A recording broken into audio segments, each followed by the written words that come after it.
The following program is underwritten by the generous support of Associates of Glens Falls and Loomis and Lipan Insurance. Since 1852, they have been assisting both businesses and individuals across the country secure the most comprehensive insurance products available. Associates of Glens Falls is proud to partner with Central Insurance Companies. Public affairs programming on Look TV is underwritten by the generous support of Pinnell's Restaurant, classic Italian American food since 1922, and Stored Tech, technology solutions for computers, networks, and phone. Stored Tech, your technology, our passion. 1922, Babe Ruth debuts with the Yankees. WGY signs on air. Exterminator wins the Saratoga Cup, and Pinnell's Restaurant opens its doors for the very first time. For 5 generations, Pinnell's has been preparing delicious Italian food, served in a comfortable, home-like setting where everyone is welcomed. 90 years of authentic Italian recipes, 90 years of the freshest ingredients, and 90 years of the finest classic Italian dishes, all made daily by hand. Pinnell's Italian Restaurant, a Saratoga dining tradition since 1922. Most cybersecurity firms deal only with prevention, the systems that block hackers and viruses. Stored Tech knows the root cause is actually good people doing bad things. So we offer a security training program which includes certifying all participants to show they understand the basics. Technology solutions for computers, networks, and phones. Stored Tech, your technology, our passion. This is led by Supervisor Frazier. Pledge allegiance to the flag of the United States of America and to the republic for which it stands, one nation, under God, indivisible, with liberty and justice for all.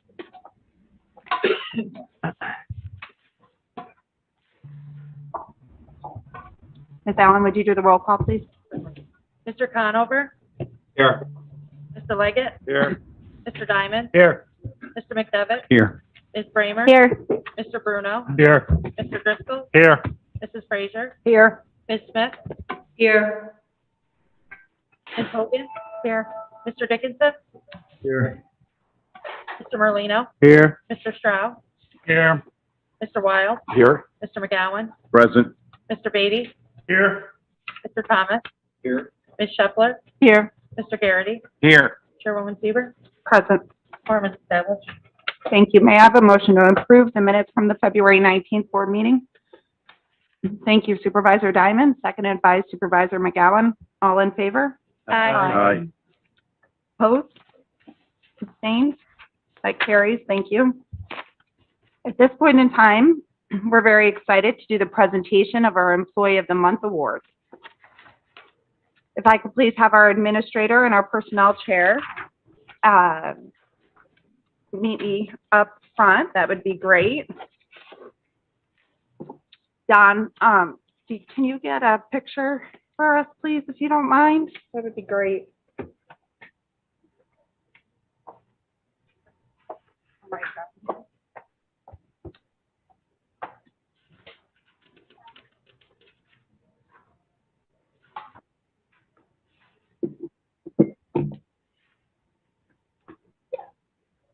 We are so excited to present the Employee of the Month this year to Don Lehman.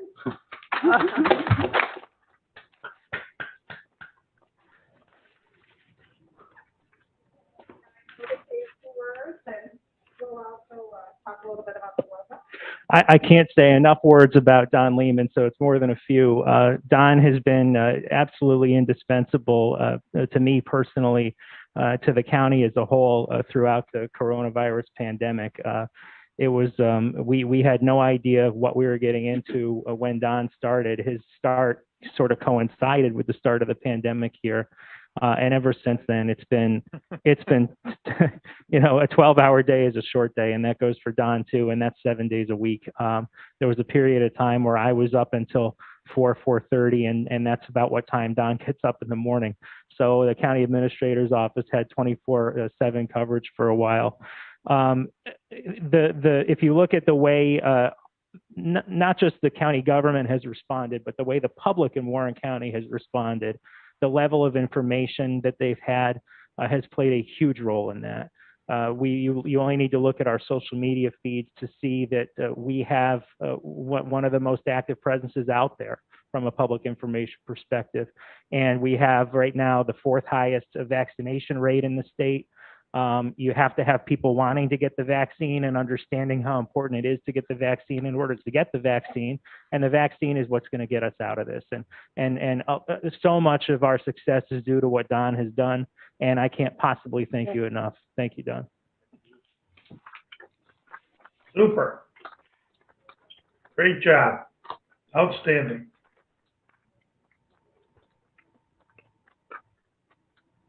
I just want to say that I've followed your lead, and people like you and Janelle and people who have worked hours that the public just will never understand what has gone on the last year doing this. And I'm just following the lead of a lot of great people doing a lot of great work and chronicling what everyone here is doing.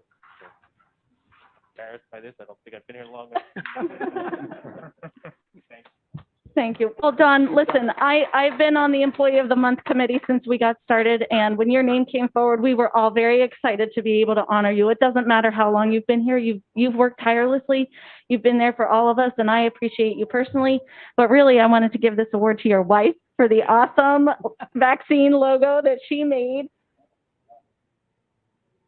Yeah, Don's wife made this. That's a piece that people don't necessarily know. Don's wife is very talented at graphic design, and she donated her time and her efforts to do that logo for us. And that logo's been a big part in everything that we've been doing with vaccines. So thank you to Don's wife as well.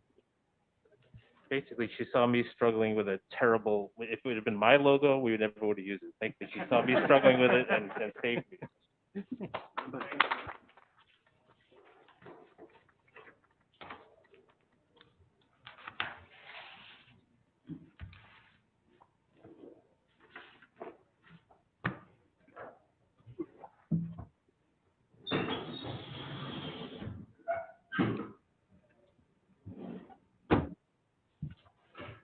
Once again, Don, thank you for your hard work and for the very extensive job you've done on all of our social media sites and a daily newsletter, and for getting that information out there to the public. There's nothing more important than factual information on a timely basis. Next is the committee from the chair report.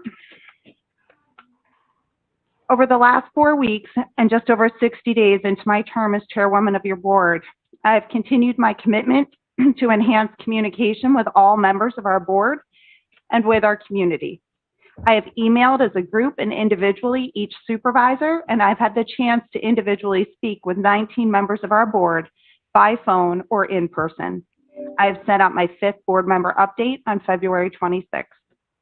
These updates and other notifications have provided a consistent basis highlighting everything from enhancements to remote meetings to Warren County's vaccination plan, our partnership with New York State, and Washington County. And of course, we have the very exciting news that this morning we have officially opened a New York State mass vaccination site at the Aviation Mall in Queensbury. I had the chance to tour this location bright and early this morning with representatives from the state, Washington County Chairman Hall, and Adirondack Regional Chamber President Mike Biddle. Without a doubt, we recognize this vaccination center will not only have the impact in Warren County, but to all New Yorkers. I continue to be so impressed with the tireless efforts of our incredible team in Warren County. The efforts in each department and leadership provided by so many talented and dedicated individuals continue to make the difference to our residents and truly defines public service. County government has never been more essential than it is right now, and I know that I speak on behalf of our entire board when I say to each and every employee in Warren County, job well done. We are very grateful for each and every one of you. I will file a detailed report of meetings over the last month with our clerk of the board, and I will highlight just a few of these meetings that I've represented this board in multiple Zoom and in-person meetings this month, several training sessions with conferences currently being held online with NISAC and NACO, and of course, I have attended all committee meetings in addition to workshops, task force meetings, and various other county functions. All appointments have been made, and in addition, at this point in time, I'd like to just highlight our appointments to the LDC. That is something Their reorganizational meeting is this month, and I'd like to thank all of you that stepped up when you were asked to take an interest in the LDC. At this point in time, the board will meet next week to define who their directors are, but that is Supervisor McDevitt, Supervisor McGowan, Supervisor Merlino, Supervisor Leggett, Supervisor Wild, and Supervisor Diamond. We also have the addition of a community member, Travis Whitehead. We have had an opportunity to look at these bylaws and confirm that we can have both board and community members. We had a single position left after reviewing those boards, and we were honored and excited to have Travis Whitehead agree to be that additional member. These are 2-year appointments, and the good news with that is we've now also confirmed that it is not tied to your elected positions. So you can certainly make a decision to resign at the end of your term or prior to, but they are 2-year, and they have been that way since the LDC bylaws had started. So that's the update to your LDC. Where I have also extended local emergency orders posted to the website, and I've shared them via email with all members. Once again, I'm grateful for this collaboration and dialogue with each of you. It's always important to hear how your committee work affects our county and our day-to-day operations. I'm excited to share in your goals and objectives as you each represent your municipalities on the county board. It is in this spirit that a few members have asked me to consider amending our standing committee list. At this time, I would like to thank those of you that have continued the hard work you've been asked to do as committee chairs.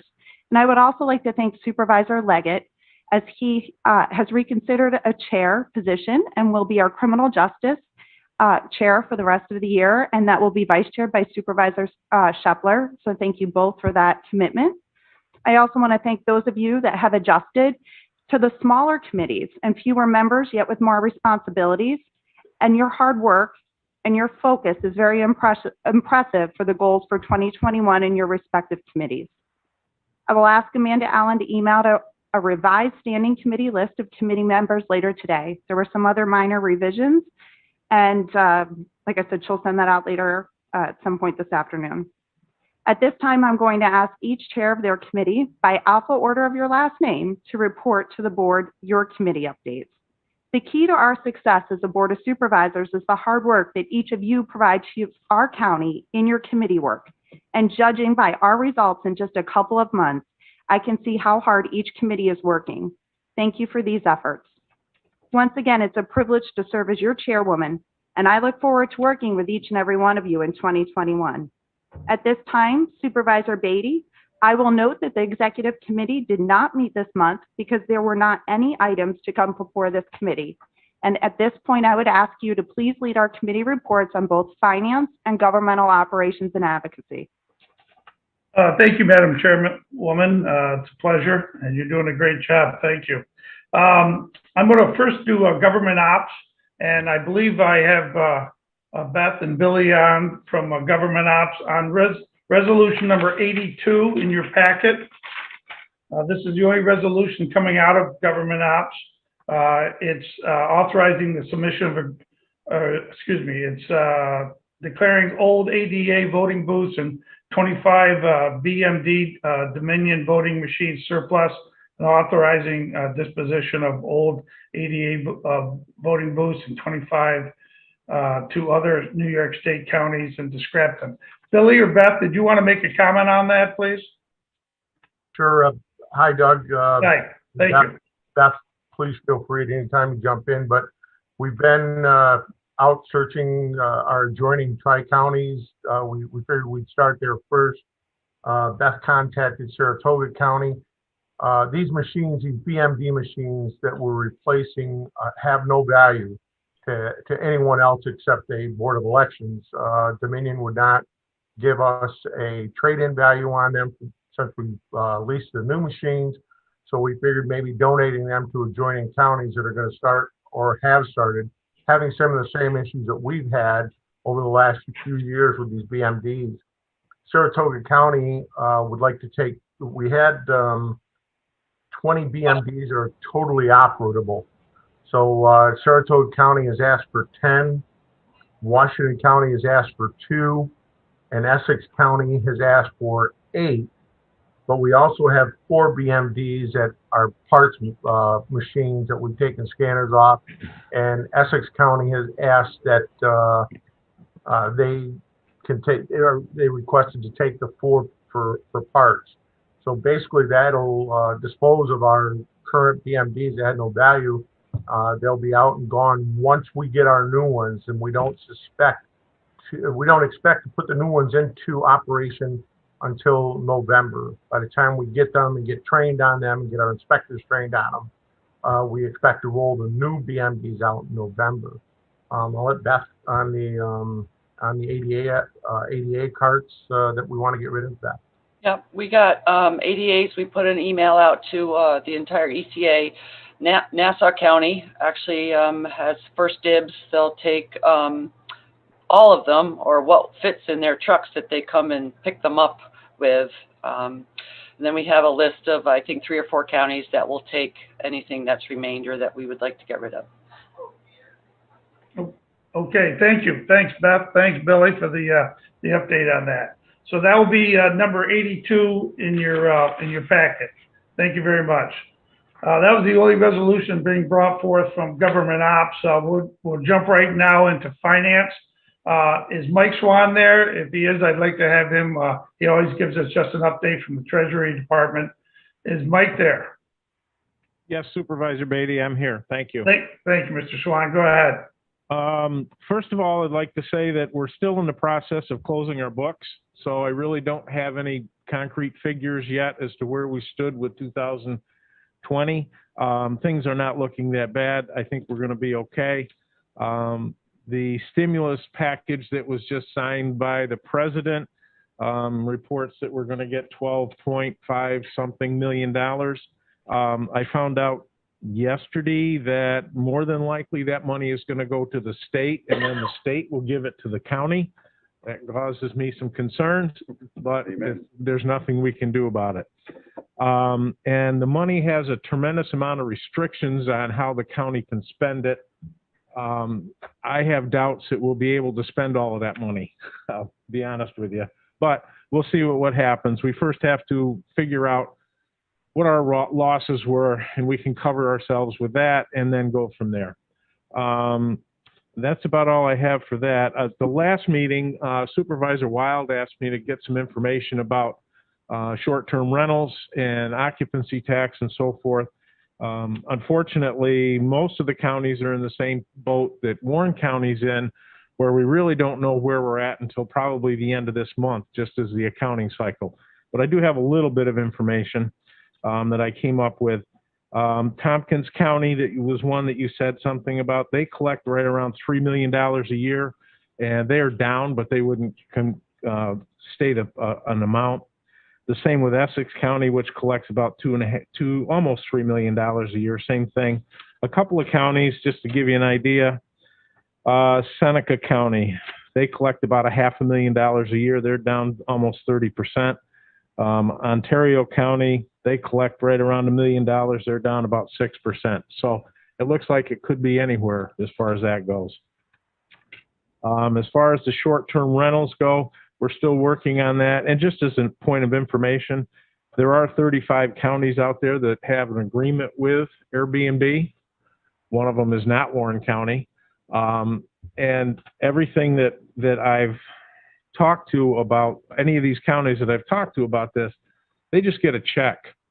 They have no idea where it's coming from, how much it is, what it was for, or even if it's an accurate amount.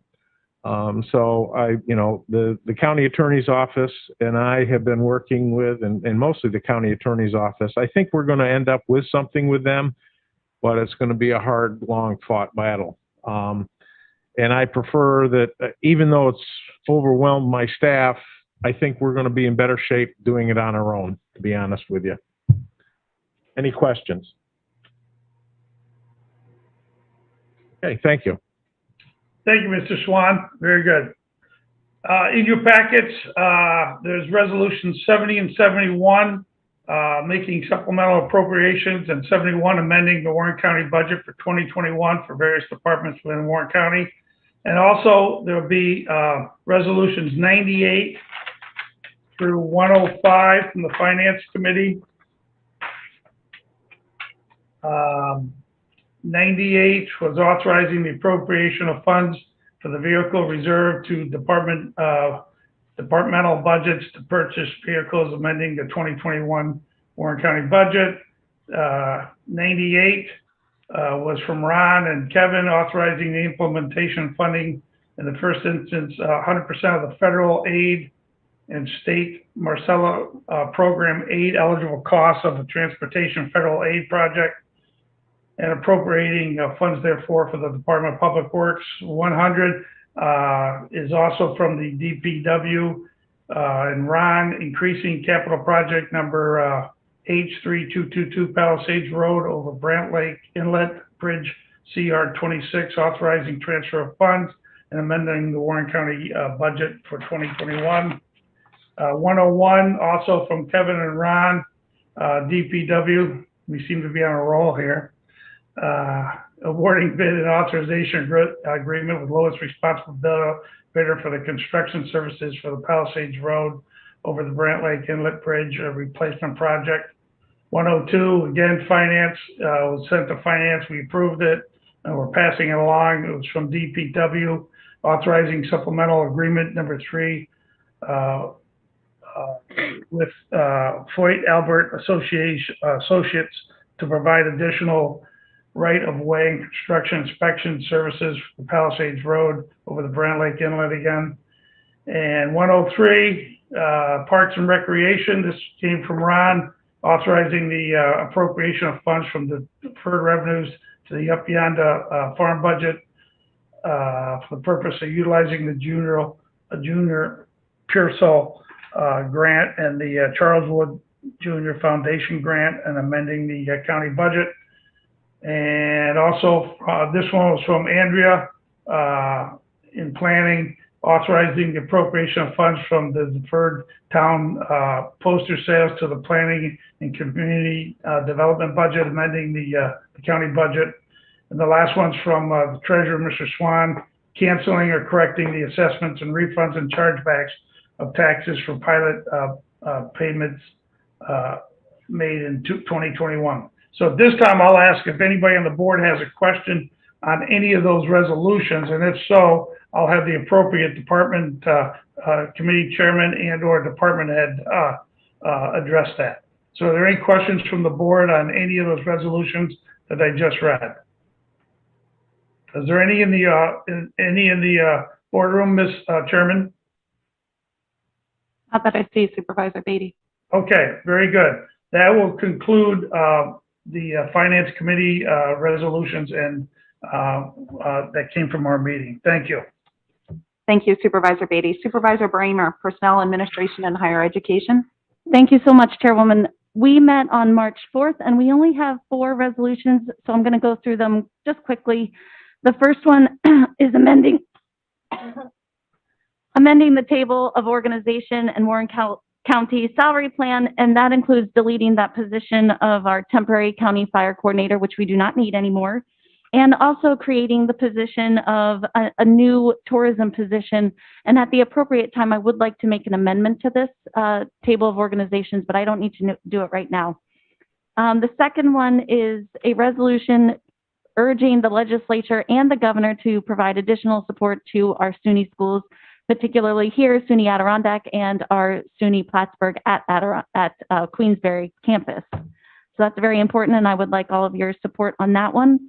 The next one is approving a remote work agreement. So this is going to allow many of our employees to continue working at home when appropriate, and of course, under the supervision of their supervisor, whether that be a department head or a supervisor within the department.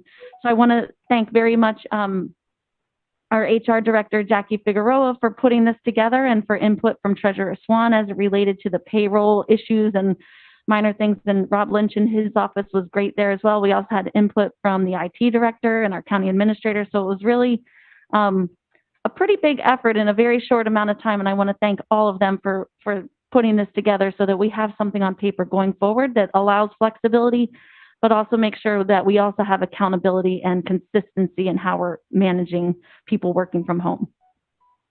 The last one is adopting our Warren County Public Employer Health Emergency Plan. This was put together by Amy Clute, so a lot of kudos goes to her. I know she worked with many other people as well, but she was the one that pulled it together for us. And it basically lays out in another public health emergency, hopefully we don't have one any time in the next century. It does lay out what are those departments, how are they prioritized, and who is going to be considered an essential employee in the beginning of a pandemic type situation. So it's good that we have that down on in this particular emergency plan, and I thank her for her work on that. Also, two more items, if I may, Chairwoman. I want to thank the state very much for the mass vaccination site. Although there was a little hiccup with moving to the mall, it is wonderful that it is still here in Warren County and accessible to all of our residents right at the mall off of exit 19. So that's really great. And I personally want to thank Sam Parker, who is our state representative who works closely with us. I know that the chairwoman and our administrator and probably Dawn and many more have been talking to him on a daily basis, and it's great that he was able to help us advocate for this site, the state mass vaccination site, to be here. The last thing I want to note is one of the proclamations in our agenda is about Women's History Month, and you'll see there the list of women that have been involved in Warren County history is pretty impressive.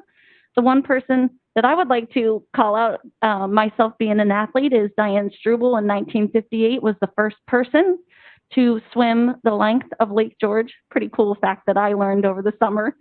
And I also want to point out that we in Warren County have many great department heads who are women.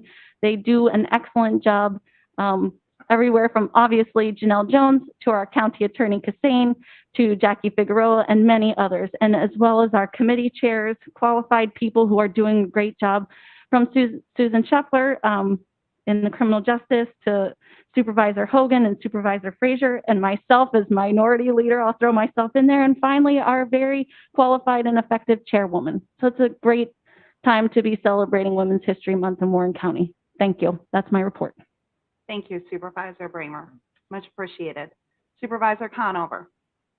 Thank you. The Public Works Committee met on March 4th, represented in your packet by resolutions 88 through 92. They're pretty self-explanatory. Commissioner Kevin Hajos will send out the results of the analysis when he has them on some of those requests for proposals. The committee also met on special meeting on 3/15, and the purpose of that meeting was to consider a lease arrangement at the fairgrounds. And if Kevin Hajos is available, if he could come to the mic, Kevin,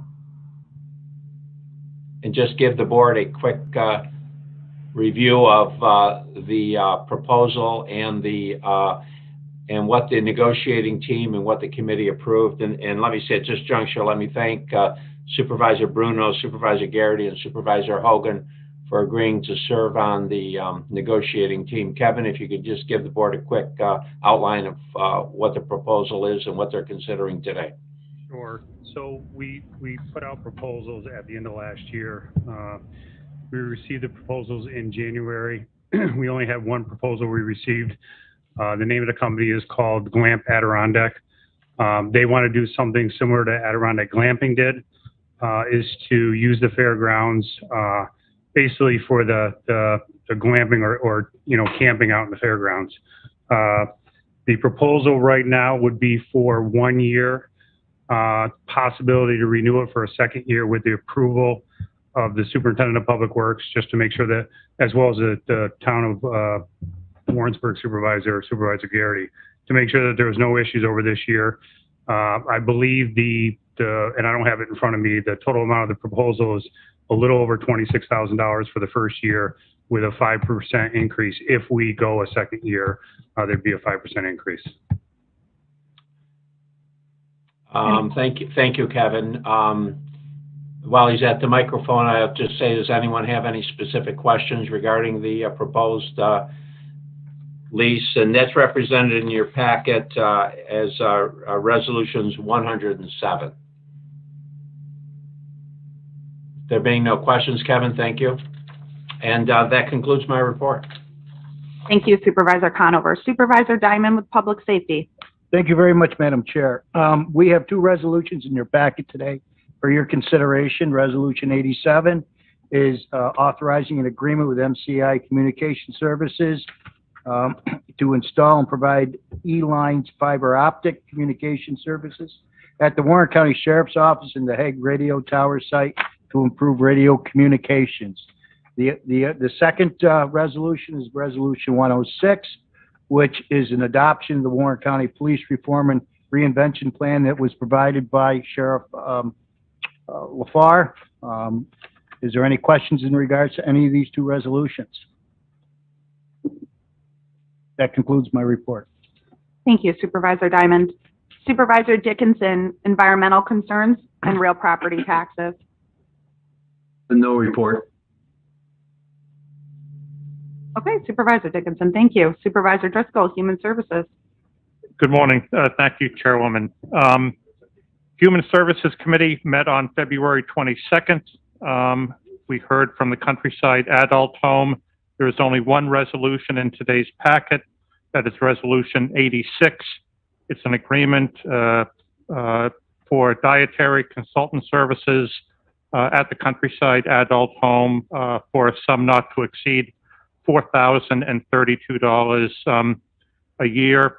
The committee will next meet this coming Monday, March 22nd, on or about 12:25, and we will hear from the Department of Social Services and Veterans Services. Thank you. Thank you, Supervisor Driscoll. Health Services, Supervisor Frazier. Thank you, Madam Chair. Health Services met on February the 22nd. We heard from Public Health, Mental Health, and Office for the Aging. We have three resolutions. Resolution number 83 comes from Office for the Aging, authorizing submission of a grant application to the New York State Office for the Aging for Medicare improvements for Patients and Providers Act. Resolution 84 from Office of Community Services, authorizing intermunicipal agreement with Saratoga County for shared mental health home-based crisis and mobile crisis services.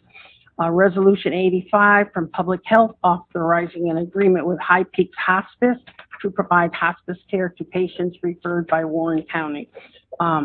That's all we had on the agenda. I just would like to say what a great job I feel that our department heads do every month when you meet with them to discuss what they've been doing. I always feel that they go above and beyond, and sometimes I don't really think we give them the credit that they deserve, but I kind of like to put that out there so you're all aware. So I'd appreciate your support on those three resolutions. Thank you. Thank you, Supervisor Frazier. Tourism and Occupancy Tax Coordination, Supervisor Garrity. Thank you. Tourism Occupancy Tax met on February 22nd.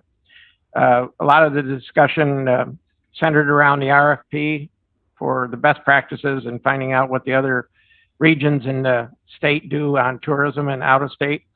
The RFP has been formulated. I believe the county has signed off. We're just waiting for the hospitality group to make any potential revisions they'd like to see, and I think they've been in touch with Mr. Bean. We also centered around discussions about Americade and Bloomfest being held on the same weekend in September.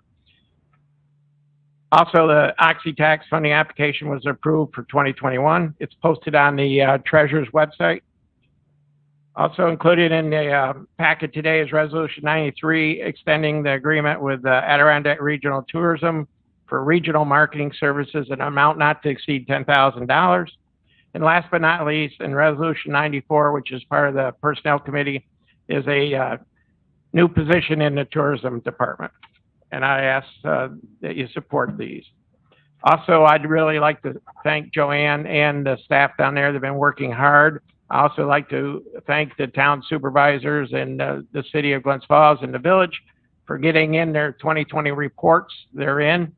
And we will be working on a spending plan, auxiliary spending plan for 2021 in the near future. But a lot of work's been done by the tourism department, and thank you. That's it. Thank you. Supervisor Hogan, Economic Growth and Development. Thank you, Madam Chairwoman. Economic Growth and Development met on February 23rd. We had an update from county planning. We heard from Liza Oxendorf from employment and training. And we had a presentation by Kevin Lynch from Slick Networks outlining what some of the impediments are to broadband rollout in our area. The task forces continue to meet, and as always, we are grateful to those dedicated volunteers who spend their time identifying issues, both COVID and non-COVID related, and passing them on up to us. As always, their work is very much appreciated. We only have one resolution today. It's Resolution 80, thanking Sarah Mannix for a donation of printing to the planning department, and I hope you'll all support that. Thank you. Thank you very much, Supervisor Hogan. Lost track. Sorry. Supervisor McGowan, County Facilities. Thank you, Mr. Chairwoman. County Facilities met February 23rd, and we have three resolutions, 72, 73, and 74. The first one is actually authorizing a submission for a grant application with the Federal Aviation Administration, really for the COVID response. So we're applying for some grant money there. County Facilities on the buildings and grounds, they're basically contracts for on-call needed for the HVAC and for any of our garage doors. Also, the team has been working hard with negotiations for the solar. Kevin, are you comfortable in possibly giving us a little bit of an update on that? Sorry to put you on the spot.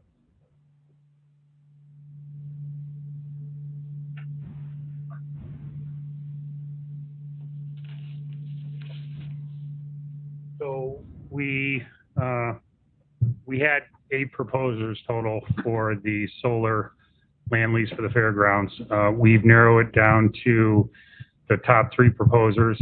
I've been working with Supervisor Leggett, Supervisor Wild, and Supervisor Strow on negotiating these. We met with all the proposers, at those top 3 proposers at this time.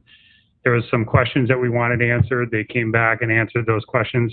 I actually just received the last of their emails last night, which I'm going to pass out to the negotiating team, and hopefully we'll have a little more of an update come the meeting on Tuesday, committee meeting. Thank you, Kevin, and thank you to the solar team there. I really appreciate you guys doing that extra work for our county and making sure that we come in solid here. So appreciate it. And that's all I have. So I would like to just thank everyone for the hard work with the mass vaccine site coming to the Aviation Mall. I was happy to see it go there over the tents, walking out this morning and seeing how chilly it is. But it was a lot of work and a lot of effort by all of us. And really, special thanks for our health department and our chairwoman and Claudia for staying right on it and doing it. I have heard so many people of getting their first shot Saturday and Sunday. Everybody's excited. So it's really exciting to see and to see that this is all happening. So thank you all. Yeah, that's all for my report. Thank you, Supervisor McGowan. Supervisor Merlino, Park Operations and Management. Thank you, Madam Chairman. Park and Management met on the 23rd. We only had one discussion on a wall that's on our property near the Tiki, and we're working on meeting with people to see what we can do to get it repaired.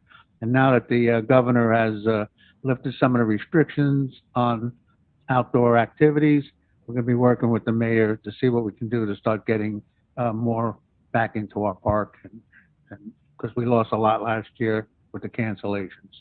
That's all I have. Thank you. Thank you, Supervisor. Now to our new team, Supervisor Leggett and Supervisor Shepler on criminal justice. I know you're getting up to speed, Supervisor Leggett, and Supervisor Shepler, if you want to touch on last month. Thank you, Madam Chairman. Yes, the Criminal Justice Committee has met, and before you in the packet is Resolution 75, 76, 77, 78, and 79. We would like this to go forward for your consideration and your support. Thank you very much. Thank you.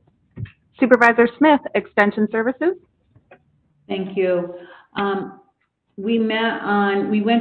whole team went to the cooperative extension meeting by Zoom on February 22nd. They're installing a new range hood in the commercial kitchen of the new building. They're looking forward to being able to use the facility for educational programs for both youth and adults. They'll be having their annual plant sale on May 21st from 8:30 to 4 p.m., May 22nd from 9 a.m. to 3 p.m. They'll be selling annual and perennial flowers will be available, a selection of herbs and vegetables, and there are order forms on their website. Their next meeting is March 22nd by Zoom. Unfortunately, I'm going to be late to that meeting, so I'm hoping that Supervisor Driscoll will be able to be there, at least from our team. I do have a Glens Falls YMCA board meeting at 5, and hopefully I'll be able to pop in by 6:30. Their meeting's at 6, so it'll be tight. That's all I have. Thank you very much. Thank you, Supervisor. I can see Supervisor Driscoll shaking his head yes, that he's excited about doing that for you, Supervisor. Thank you. Supervisor Thomas, Budget. Thank you. No report. Thank you. At this time, I'd like to ask for a report by our County Administrator, Ryan Moore, please. Thank you, Madam Chair. As everybody is well aware now, today is the first day of the mass vaccination clinic. We were just over there at 8 o'clock for the opening this morning and to get a sense of how it operates. The state's done a great job setting it up. This clinic is going to be operating 7 days a week, 11 hours a day. It's starting off north of 500 doses a day with the ability to scale up significantly from there. And I want you to know that it's currently booked out to April 7th, which represents day 20 of this clinic. So it's very popular already, as we knew it would be. We have a real need here in this area. I update you every morning on how Warren County is doing relative to the rest of the state on vaccinations. We're in the number 4 slot. Hamilton County, Essex County, and Clinton County are ahead of us. Those results are always a day delayed. That represents where we were at yesterday morning. So since yesterday morning, we did a clinic here for 200, and now we're going to have all of these vaccinations operating down at the Mass site. So by tomorrow afternoon, we're going to have all of that reflected in the data, which I'll report on Sunday morning. I'd be a little nervous if I were Essex County, because Essex County right now is only 1.6% ahead of us. In the spirit of friendly competition, we're going to gain on that, I predict. So we'll know on Sunday, Monday, how we're doing relative to Essex and Clinton, which is slightly above Essex. I want to highlight also our partnership with Washington County in getting this done, and our partnership with New York State. We worked very closely with Washington County to get an extra tray of Pfizer, which was the big clinic that we held on Sunday the 7th. Thank you to all of our staff that worked really, really hard to pull that clinic off on such short notice. It was a huge success. We did 1,170 doses in one day at the Queensbury Senior Center, thanks to the staff in Queensbury also who helped us out in staging it there on short notice. We appreciate all of it. And it was also due to our joint advocacy with Washington County that we really went the last mile in the marathon that has been the effort to get this Mass site here. Washington County was instrumental in helping us to finally get that done. And they were with us this morning to take a tour of that site. And we thank our partners at the state for helping us with that. We have had a whole lot of movement on a lot of requests that Warren County has made with New York State over the past few weeks.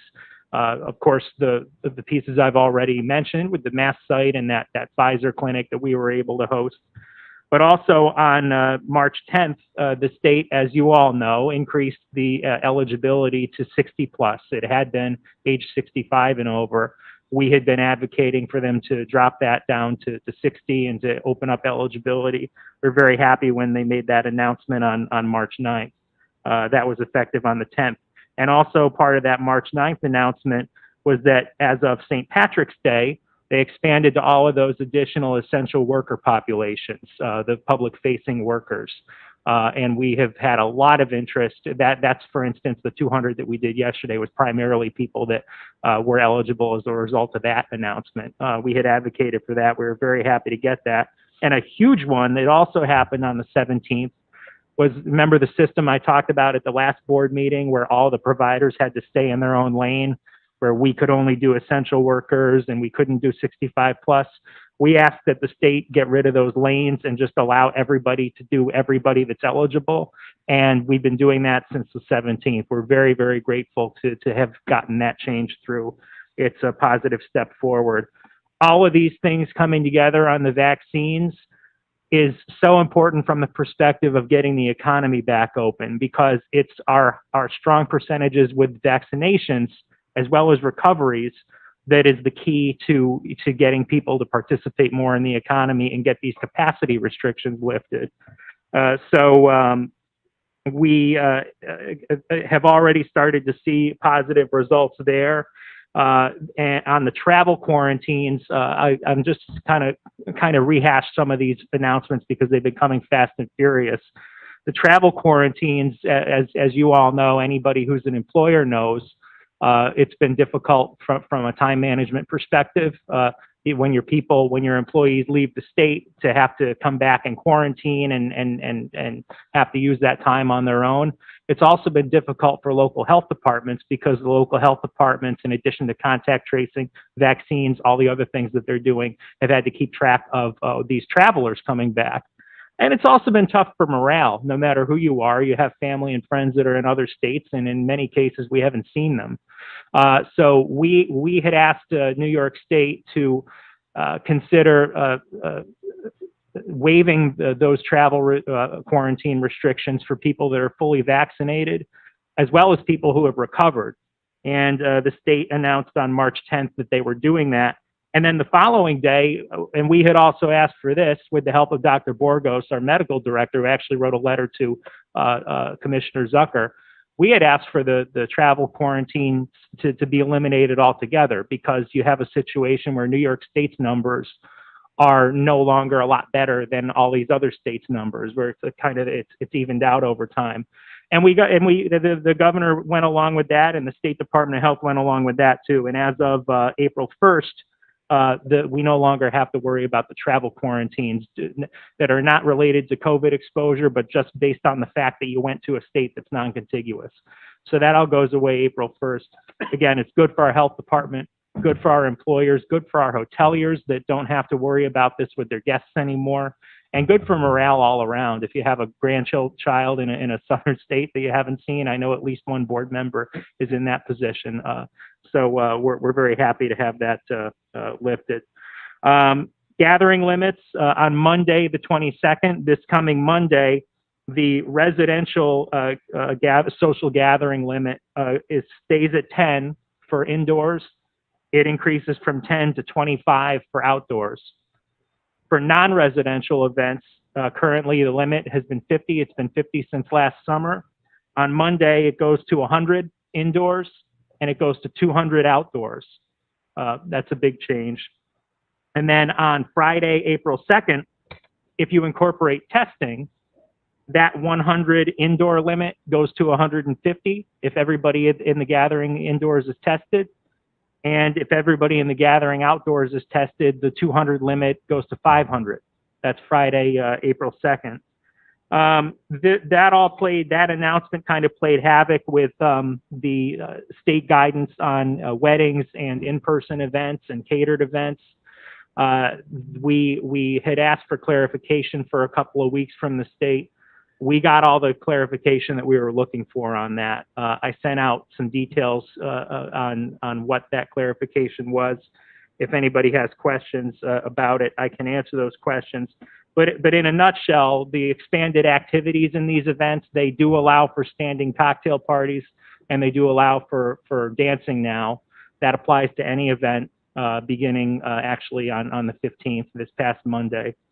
On next Monday, the 22nd, there's enhanced protocols in effect for these events. Enhanced protocols means testing for all attendees, as well as notification for the health department. Currently, those enhanced protocols only apply to events between 50 and 150. Next week, that requirement goes away for outdoor events up to 200. And instead of being for 50 to 150, it goes up to 100 guests to 150 guests. So there's fewer events now where you have to do those enhanced protocols. And then on Friday, April 2nd, you can actually have an outdoor wedding or an outdoor in-person event or catered event all the way up to 500 people. If you're within that 200 to 500 range, you just have to do testing. So we were happy to get confirmation on that. We got that yesterday morning. And then yesterday afternoon, we got movement on arenas, which is something we've asked for. We have both the Civic Center, and we also have some outdoor arenas, such as the Painted Pony Rodeo over in Lake Luzerne that we work closely with. So that was very, very good news. What that is if you're an arena that has a capacity of 1,500, you can do a 10% capacity starting on, what was the date on that? It was April 1st. And if you're an outdoor arena with a capacity of 2,500, you can go to 20%. Again, that was something that we had advocated for. And then the other positive announcement yesterday was sports travel. We've been under limitations that if you are a team that's housed here, or if you're a facility that hosts sports here, you could only have teams that were from contiguous regions, which is very confusing for people because you have to know which counties are in which ESD region. That's going to be all lifted as of March 29th. March 29th, those travel restrictions are lifted. So teams from anywhere in the state can play here, and our teams can play anywhere else in the state. Again, something that since from the get-go last summer has presented problems and challenges that we've worked really hard to navigate through. And now those are lifted, which is a good thing. So, I mean, things are definitely moving in the right direction. It's all tied to vaccinations. We're happy to be on the forefront of that, leading as one of the best counties in the state. We did also get positive news on the federal stimulus. As the treasurer indicated, the devil's going to be in the details there. The United States Treasury has to come out with guidelines. We're working with them through NACO, through NISAC, through Senator Schumer's office to try to get what our concerns are up front as Treasury is writing these guidelines. A lot of unanswered questions there, but we already have somewhat of a plan on how to start getting to quantifying what this county is able to use, and we will continue to address this going forward. Thank you. Great, thank you very much. A report by our county attorney? Yep. Good morning, everyone. This last month, I attended committee meetings on February 22nd, 23rd, March 4th, 15th, and 19th. I also attended the special board meeting on March 2nd. I attended a meeting between the county administrator, chairwoman, and Kristen O'Neill from the Committee on Open Government. I also attended meetings with the chair, Supervisor Bramer, and Real Property. I drafted numerous advisory emails, the resolutions in front of you all today, many contracts. I'm afraid the chair is really going to dislike me this weekend, as well as provided advice to multiple department heads and supervisors. Thank you. Reading of communications? We have Capital District Regional Off-Track Betting Corp. January 2021 surcharge in the amount of $2,555. And then the 2020 Regional Benefit Distribution Installments number 4 and 5, each in the amount of $2,408. We have resolution number 63 of 2021 from the Hamilton County Board of Supervisors, entitled Resolution Urging the Governor and Federal Government to Expand Broadband and Rural Cellular Coverage to All New Yorkers. And Washington County Board of Supervisors resolution number 27 of 2021, entitled Appointing Members to the Counties of Warren and Washington Industrial Development Agency and Civic Development Corporation. Thank you. At this point, we'll have reading of resolutions. Resolution number 70 through 107 were distributed to the board and posted to the Warren County website on or before Tuesday, March 16th, which meets the deadline specified in the rules of the board. Resolution number 96 was amended after mailing, and that was just distributed to you this morning. That was the policy for remote work. The original resolution included the arrangement, but not the overriding policy. So that's before you now. So motion is needed to approve the changes to that resolution. Should we address that first? Yeah. That motion is made by Supervisor McGowan, seconded by Supervisor Bramer. Is there any discussion? Supervisor Driscoll? Thank you, Chairwoman. I was going to ask that we pull that for discussion. Thank you for approving it. I was part of that committee. I supported, and I think it's a necessary tool to have. But I also want to, the flip side of that is I also want to make sure that we're not going after our employees and making it seem like we don't trust or respect that they are in fact doing their work from home.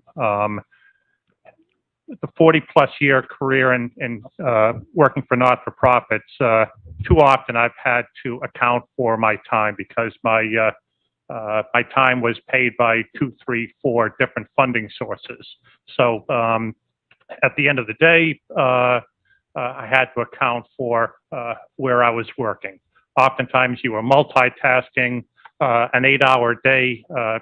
Jokingly, sometimes it took me 2 hours to kind of figure out all the math where I was. So I just wanted to point out that in no way, in my opinion, are we targeting our employees, who I consider to be the most valuable asset that Warren County has. I recognize that they work hard, whether they're working here on the campus of Warren County or they're working remotely from home. So thank you. Thank you, Supervisor Driscoll. Administrator Moore, did you want to speak to that? Oh, sure. So far, so good on the evaluation of this policy by department heads. As the union also looked at it, the union, I don't believe, had any changes to it, or if they did, they were very minor. Is Jackie on by any chance? I'm fogging up my glasses. If there were any changes, they were small changes.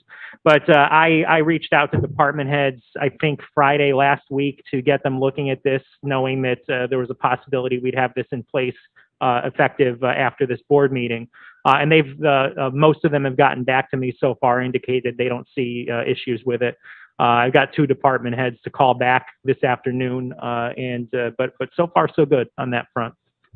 Are there any other, Supervisor Bramer? Just on that, I want to mention that we did hear some concerns about the policy originally said that you couldn't use any personal computers at home because IT is really trying to tighten up our security and they don't want people doing county work on personal devices.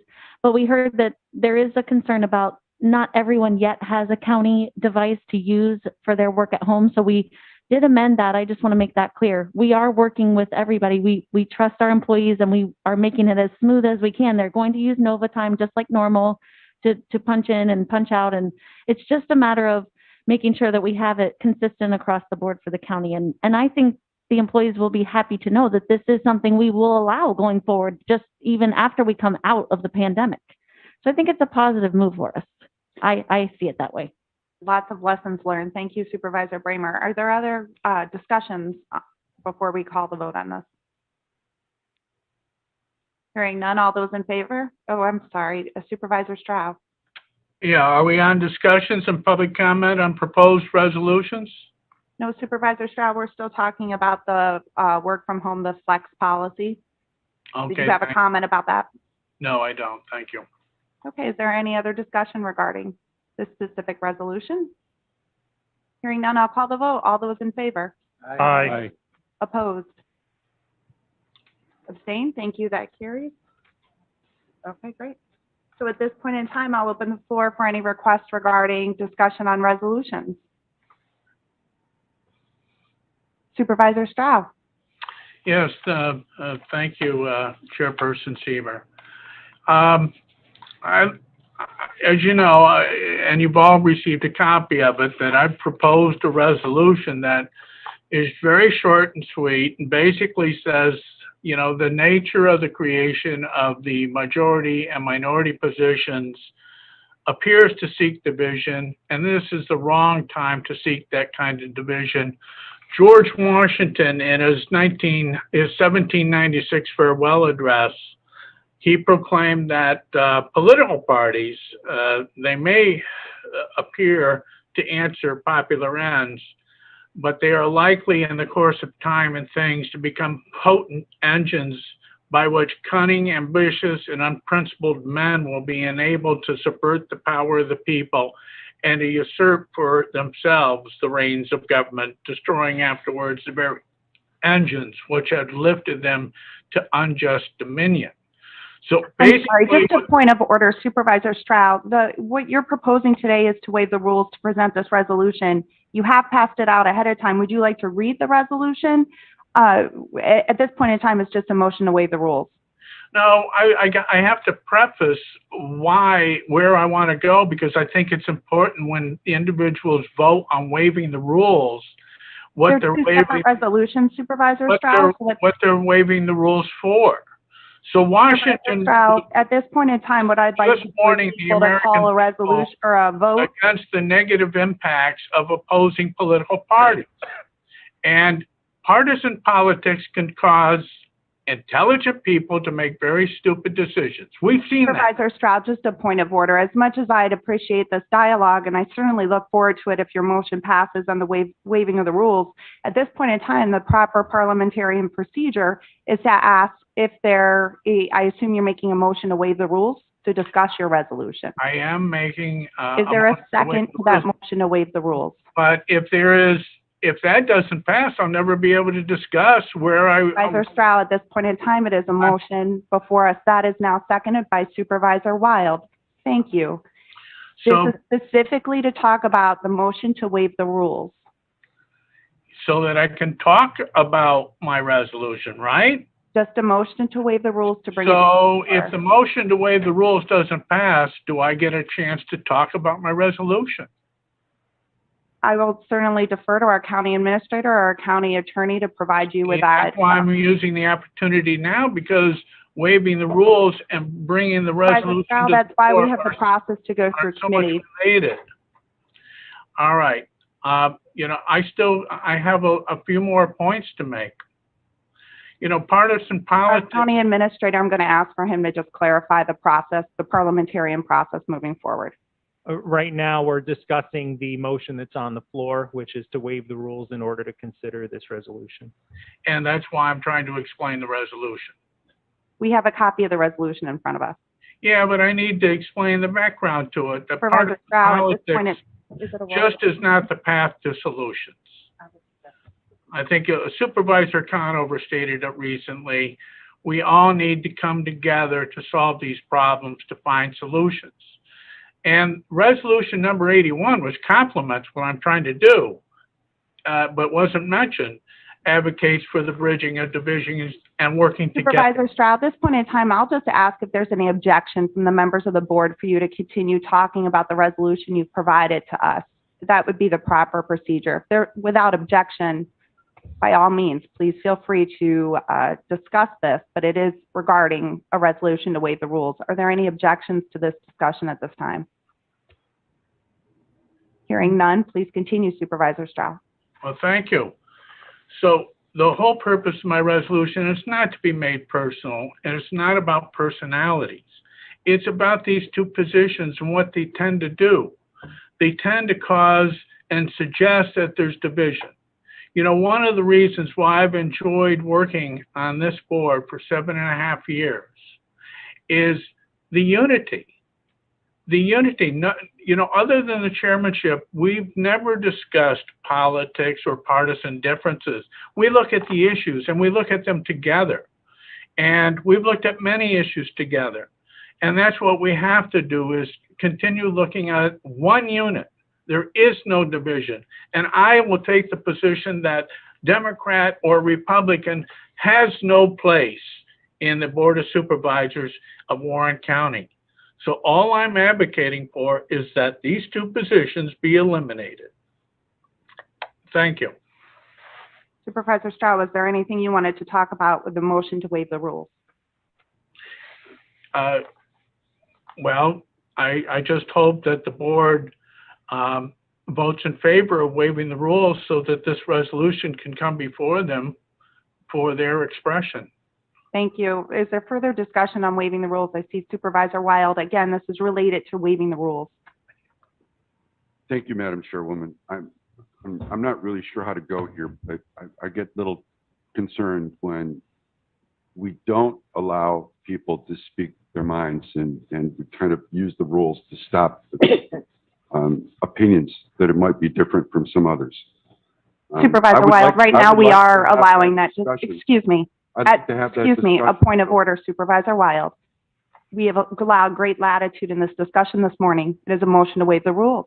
To your point, we have allowed and permitted without objection Supervisor Stroh to talk about why it's important. And I'd like to afford that same courtesy to you, Supervisor Wild. That is exactly what we're doing this morning. So I can talk about it now, or The motion only if to the waive- rules are, only if we, Is there any objection to Supervisor Wild speaking about the resolution? Supervisor Hogan? Can we see if the board on the whole wants to bring this to the floor and then have discussion? Could you just speak a little louder into your microphone? Sorry. Can we see if the board as a whole wants to bring this to the floor and then have discussion? Wouldn't that be the proper procedure? That is the proper procedure.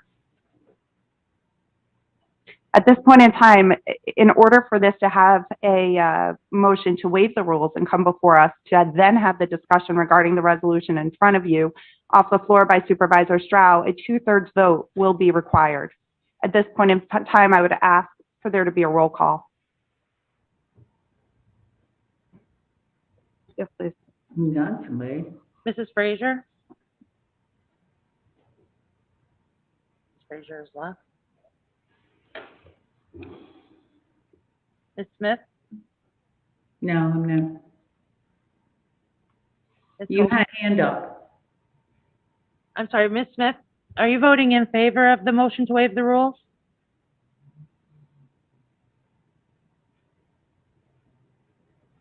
Supervisor Smith? Yes. Supervisor Hogan? No.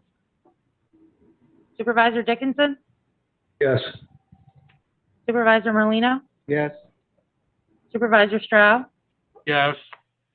Supervisor Wild? yes. Supervisor McGowan? No. Supervisor Beatty? Recuse. Supervisor Thomas? Yes. Supervisor Shepler? Yes. Supervisor Garrity? Yes. Supervisor Conover? Yes. Supervisor Leggett? Yes. Supervisor Diamond? No. Supervisor McDevitt? Yes. Supervisor Bramer? Recuse. Supervisor Bruno? Yes. Supervisor Driscoll? Yes. And Chairwoman Sieber? No. Okay, so you needed 600 and, just give me 1 second, 667 votes in favor, and the vote only achieved 603, so the motion fails. Supervisor Bramer? I would request discussion on, just give me a second, 75 as well as 94. Let's take 75 first, please. Thank you. I apologize for not getting around to ask about this sooner. I'm just curious about the not to exceed language being eliminated. Does it still mean, though, that they can't go over what the grant amount is? And I guess I'm looking at Susan, but does anyone have an answer? I'm sorry, which resolution? This is about the assigned counsel office changing the contract to remove the not to exceed amount. But I think, I just want to confirm that they're still going to be subject to the amount of the grant dollars. Oh, yes. Okay, thanks. That's it, thank you. Is there any other discussion regarding 75? No? Hearing none, I'll close discussion on Resolution 75. The other resolution, I believe that you asked for Supervisor Bramer, was a roll call on 94. Not a roll Oh, call, excuse if me, I could have discussion, please, Chairwoman. Of course. Thank you. With Supervisor Garrity's consent, what I would like to do, this is the position in tourism, and what we were hoping to achieve here was to use an existing position, enhance it a little bit, and hopefully get some revenue creation out of that new position. I know that we received a lot of phone calls from the tourism and hospitality community, and I went back through the description and tried to get a better sense of what is going on, and I do support this position. I also, though, given their concerns and also my preference to delete positions that we have that are not filled by a person, that we would change this organization plan to reflect that we are deleting that communication position that is funded in the budget but not filled with a person, so that essentially we're swapping out that position for this different position. If Supervisor Garrity is okay with that.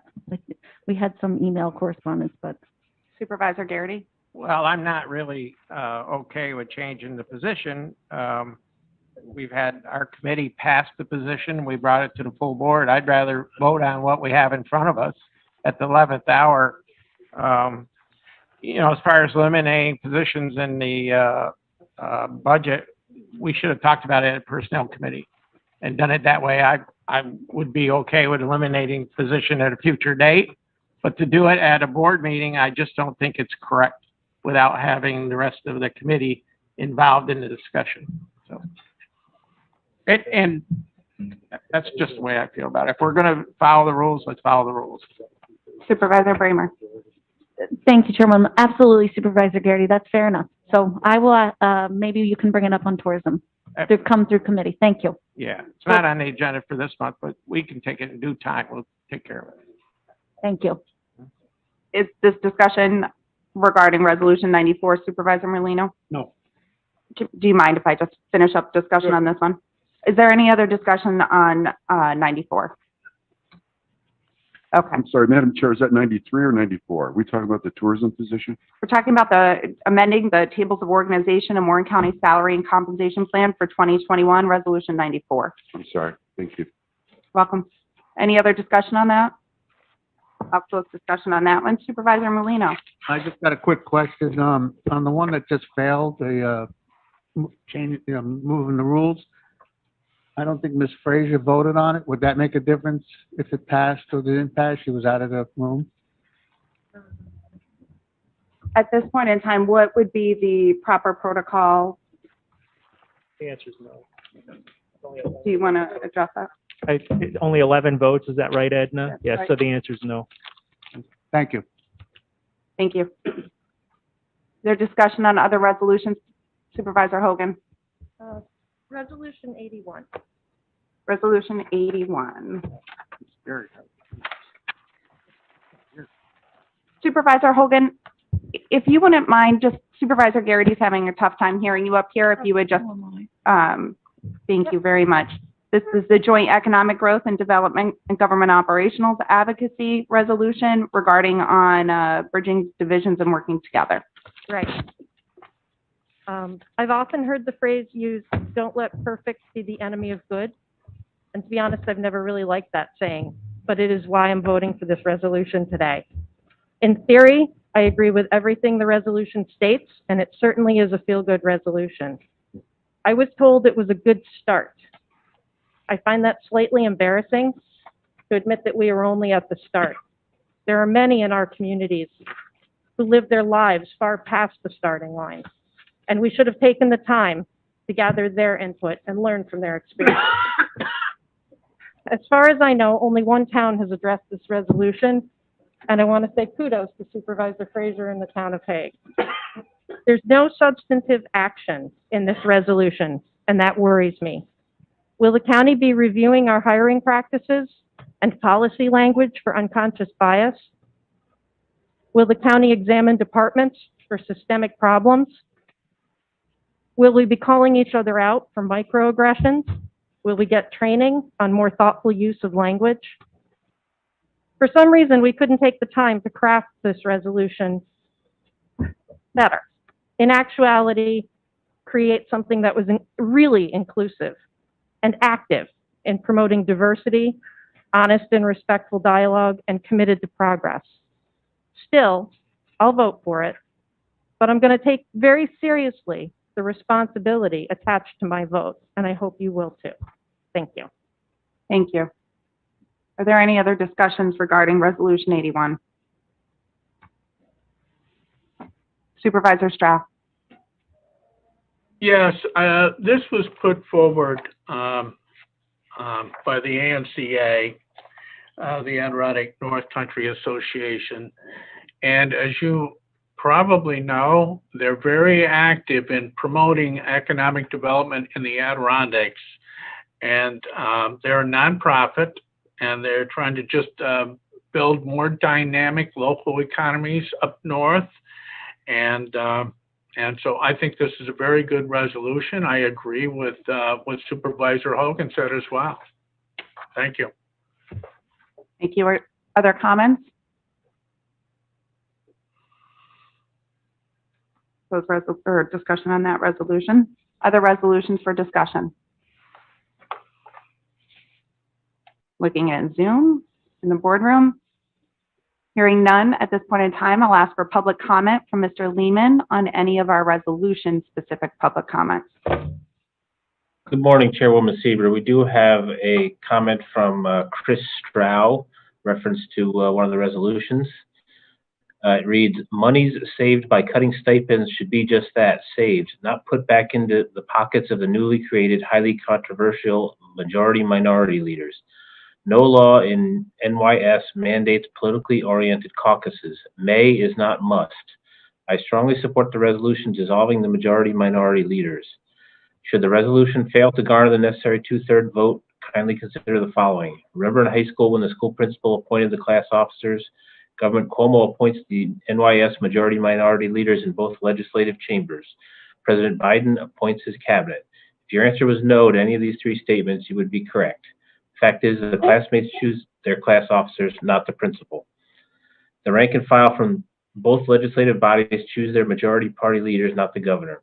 The president nominates candidates for his cabinet. The Senate goes through a vetting and confirmation process for each cabinet appointment. If a candidate doesn't have the required number of votes, then the candidate's appointment fails. It's that simple. It's how things work in a democracy. So why in Warren County is it acceptable that Chairperson Sieber choose the majority minority leaders? I urge all Warren County supervisors to end this government overreach and demand that you, not the chairperson, choose your majority minority leaders. Although I guess that technically, is that a resolution at this point? I'm not sure, but we also have some comments. Thank Mrs. Strow for her comments. Are there other public comments? We have a comment from Diane Collins about Zero Waste Planning Committee, but I don't believe that really pertains to a resolution at today's board meeting.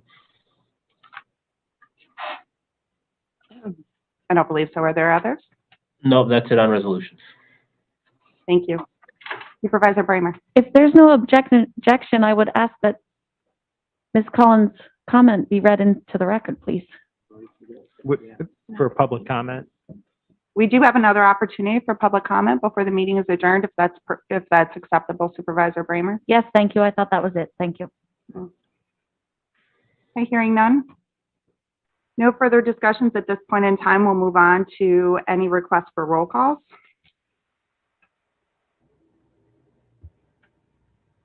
Hearing none. Thank you very much. We'll vote on resolutions. Okay, Resolution 70, making supplemental appropriations.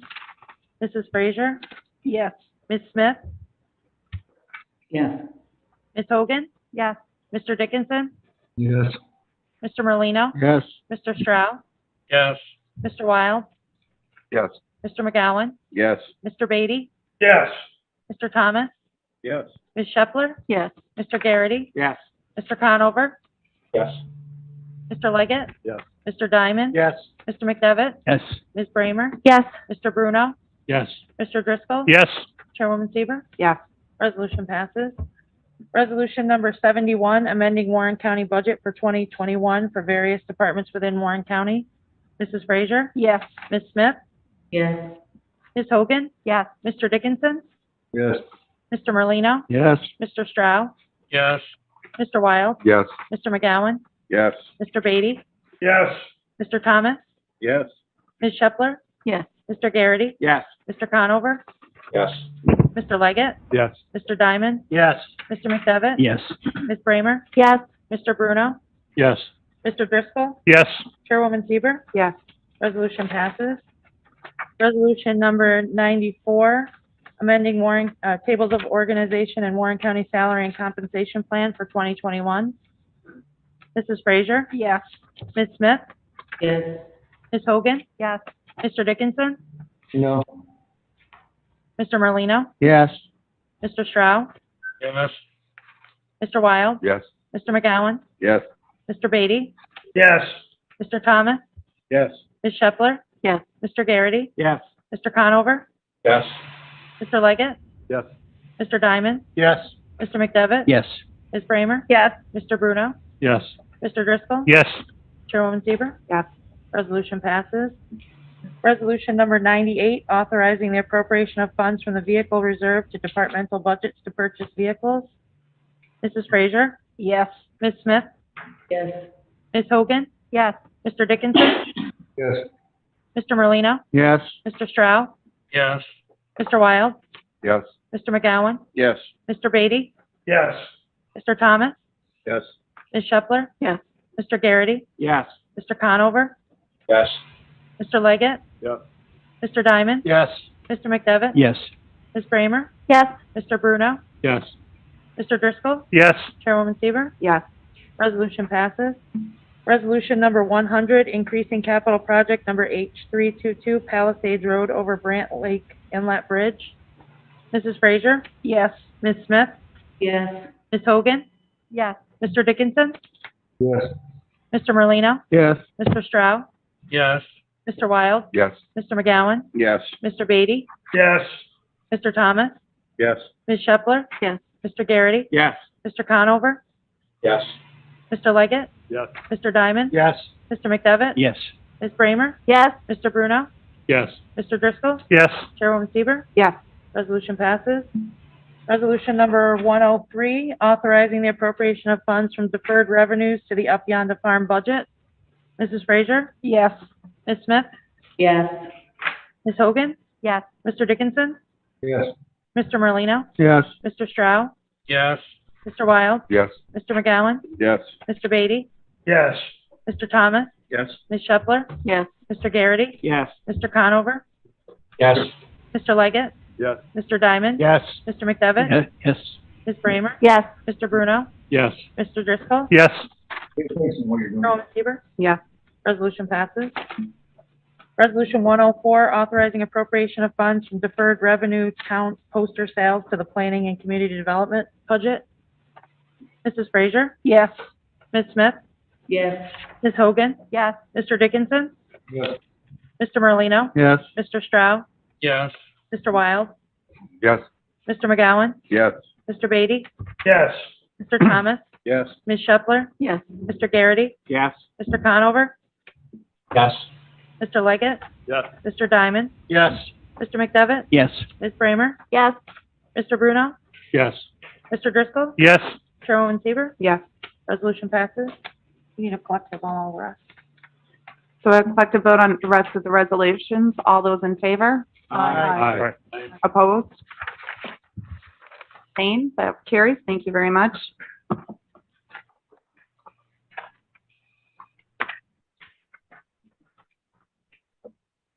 Somebody's gonna do this.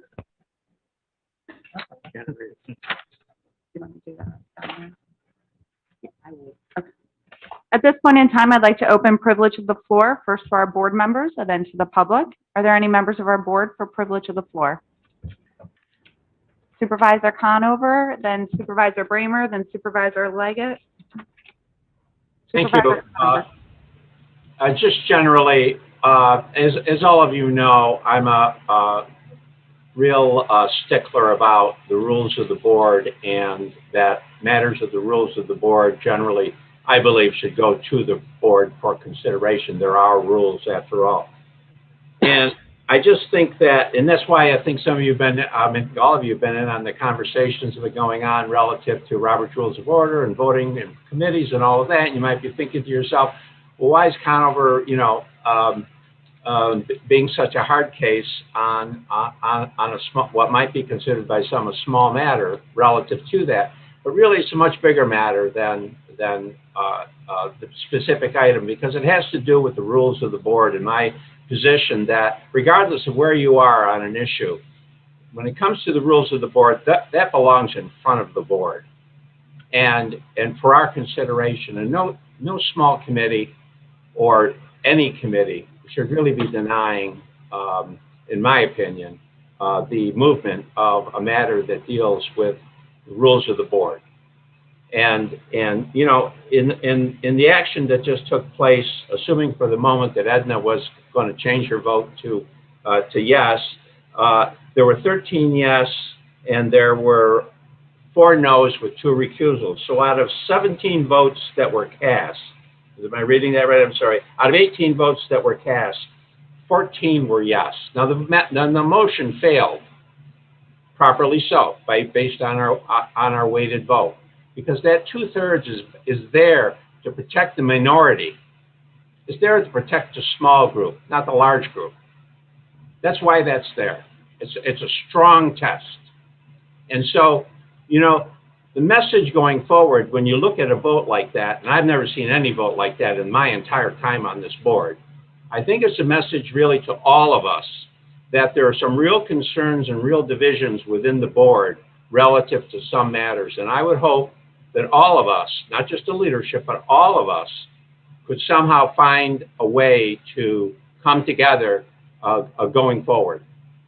Because there's something really, I think, a bad message on 14 out of 18 supervisors voting for something, regardless of whether it's yes or no, and 4 voting, regardless of whether it was yes or no. That division, I think, is telltale. I think it's telling us something, and I think we should heed that warning. Thank you. Thank you, Supervisor Conover. Supervisor Bramer. Just as it relates to rules of the board and the number of people voting versus the weighted vote here, I think that this demonstrates the need for us to get away from a board of supervisors that has individuals with 11 votes and others with 85 votes. We really need to be looking at a legislative board where every person on this board has the same vote as everyone else, and that we have equal representation across the county. And I will be continuing to advocate for a change to a legislative board where we get rid of this ridiculous weighted voting. Thank you. Thank you. Supervisor Leggett was next, and I see Supervisor McDevitt. Thank you, Chairwoman Sieber. Would really like to express thanks to the Sheriff's Office, to Sheriff LaFar, Under Sheriff Camo, for pulling together their plan that we adopted today. It was very significant, and they deserve good congratulations for doing what they did. Thank you. Thank you, Supervisor Leggett. Amen. Are there any I see you, I'll come back to you, Claudia, in round 2, or Supervisor Bramer. Supervisor Bruno, was that your hand? Supervisor Driscoll, was that yours? Giving a thumbs up to Supervisor Leggett. I know this is a little non-traditional at this point in time, but now that we have had such great training on the rules of the board, and I have not asked him to do this, I would like to debate an issue, and I would like privilege of the floor. And at this point in time, I would ask that Supervisor Diamond come up to chair the meeting. Madam Chair, normally is that without objection? No, sir.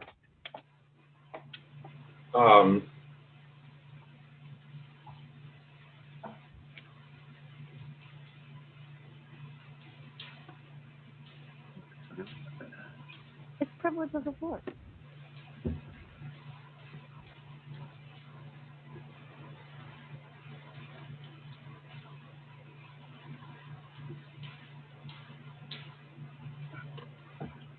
Thank you very much. At first, I'd like to go on the record saying that I do not have any ambitions at all to be sitting here on a regular basis.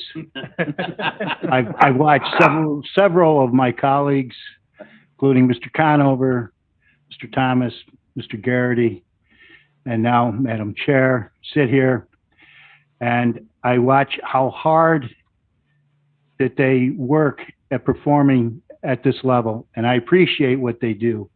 And I want to say this, that I have supported every one of those chairpersons to give them an opportunity to deliver the message that they want to carry during their time as chairperson, and I appreciate that. So I'll just turn that over to Chairwoman Sieber now. Thank you, Supervisor Diamond, or acting chair at the moment, Diamond. As chair, I need to step away if I would like to debate any issues. And during privilege of the floor, we all have that opportunity to speak. Today, what we heard Supervisor Conover say was the importance of protecting the minority. And I take that very seriously.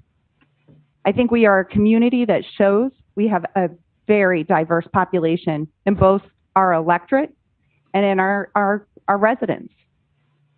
It is our job to make sure we represent everyone.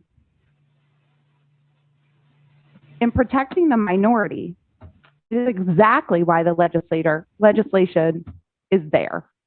It is not required. It is an option. And it is an option that is tied with compensation. We have talked about this every single month since the beginning of the board meetings.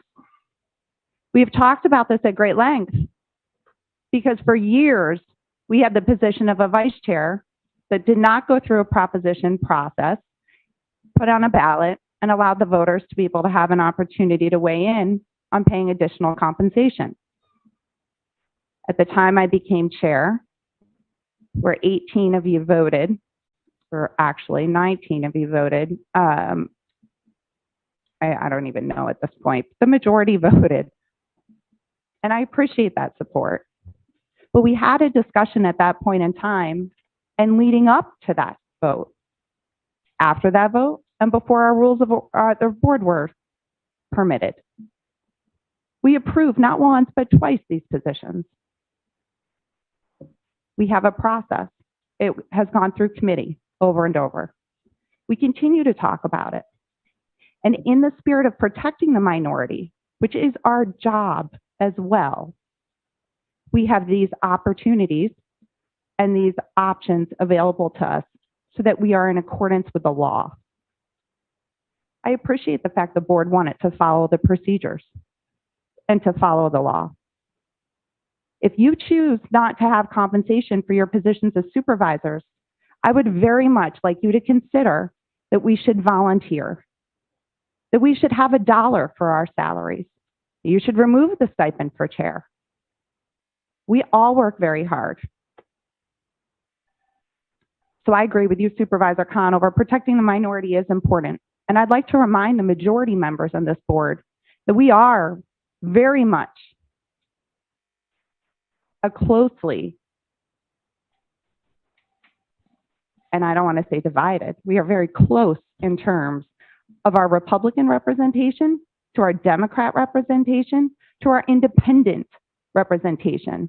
And throughout this entire procedure, all of you have been engaged in dialogue, phone calls, meetings, to the extent that you will take them and talk to me. You represent your community and your constituents, and I hope we encourage each other to do that respectfully. This board deserves a chance. And yes, Supervisor Conover, I know you've been here longer, but in all my time, I have never seen this either. I would appreciate, in the spirit of what we represent, which is all of our residents, that we move forward and we move forward together. I completely support the idea, and have always, of a legislative body. That is not before us today. But equal representation is something that we should all be considering. And as it relates to the rules of the board, I stood before you many times since January 8th and asked very patiently, very respectfully, that we all get trained, that we listen to the training from our county clerk and our county attorney and our county administrator. that we have an opportunity to meet with the NACO parliamentarian next month at a workshop, and that we all become more familiar with Robert's rules and the rules of our board, which historically, many changes take place year to year, and also by resolution throughout the year. Supervisor Beatty has agreed in a very important committee to be able to discuss this at length for as long as it takes for us to do a good job to suggest changes to this board. Historically, as far back as we want to go, we continue to see issues that we need to continue to update. That's not a criticism. It is simply that over the years, things have to get updated. And our board has updated in the representation that we have. So I agree, we should protect the minority. I just wanted to take an opportunity to let you know that I've asked over and over for an opportunity to lead this board. And I'm hopeful that all of you will find a way to do just that. Thank you for the opportunity. Thank you, Chairman Diamond, for sitting in for a few moments so that I could please have the privilege of the floor.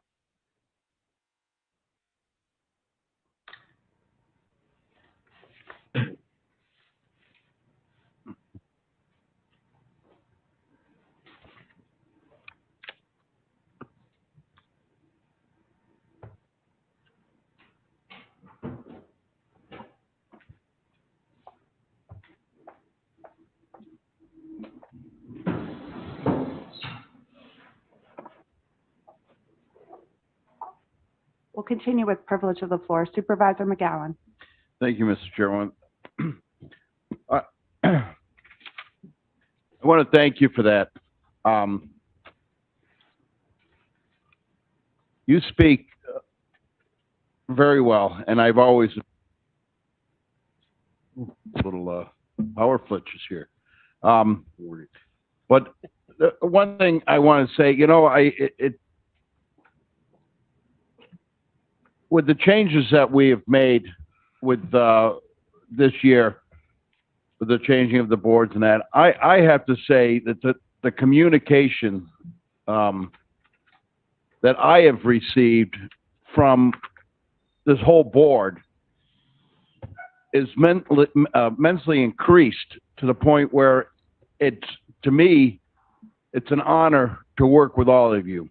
All the previous years, I didn't have this interconnection of talking with all of you. And now, you know, we seem to be on the phone with the emails, you know, we talk more. I feel a great bond, and I really feel that this system is working in the right manners that it should be. And I've stated this before, I feel it's just 2 words. And I'm really, it's getting to the point where it's getting annoying every month to have to deal with this.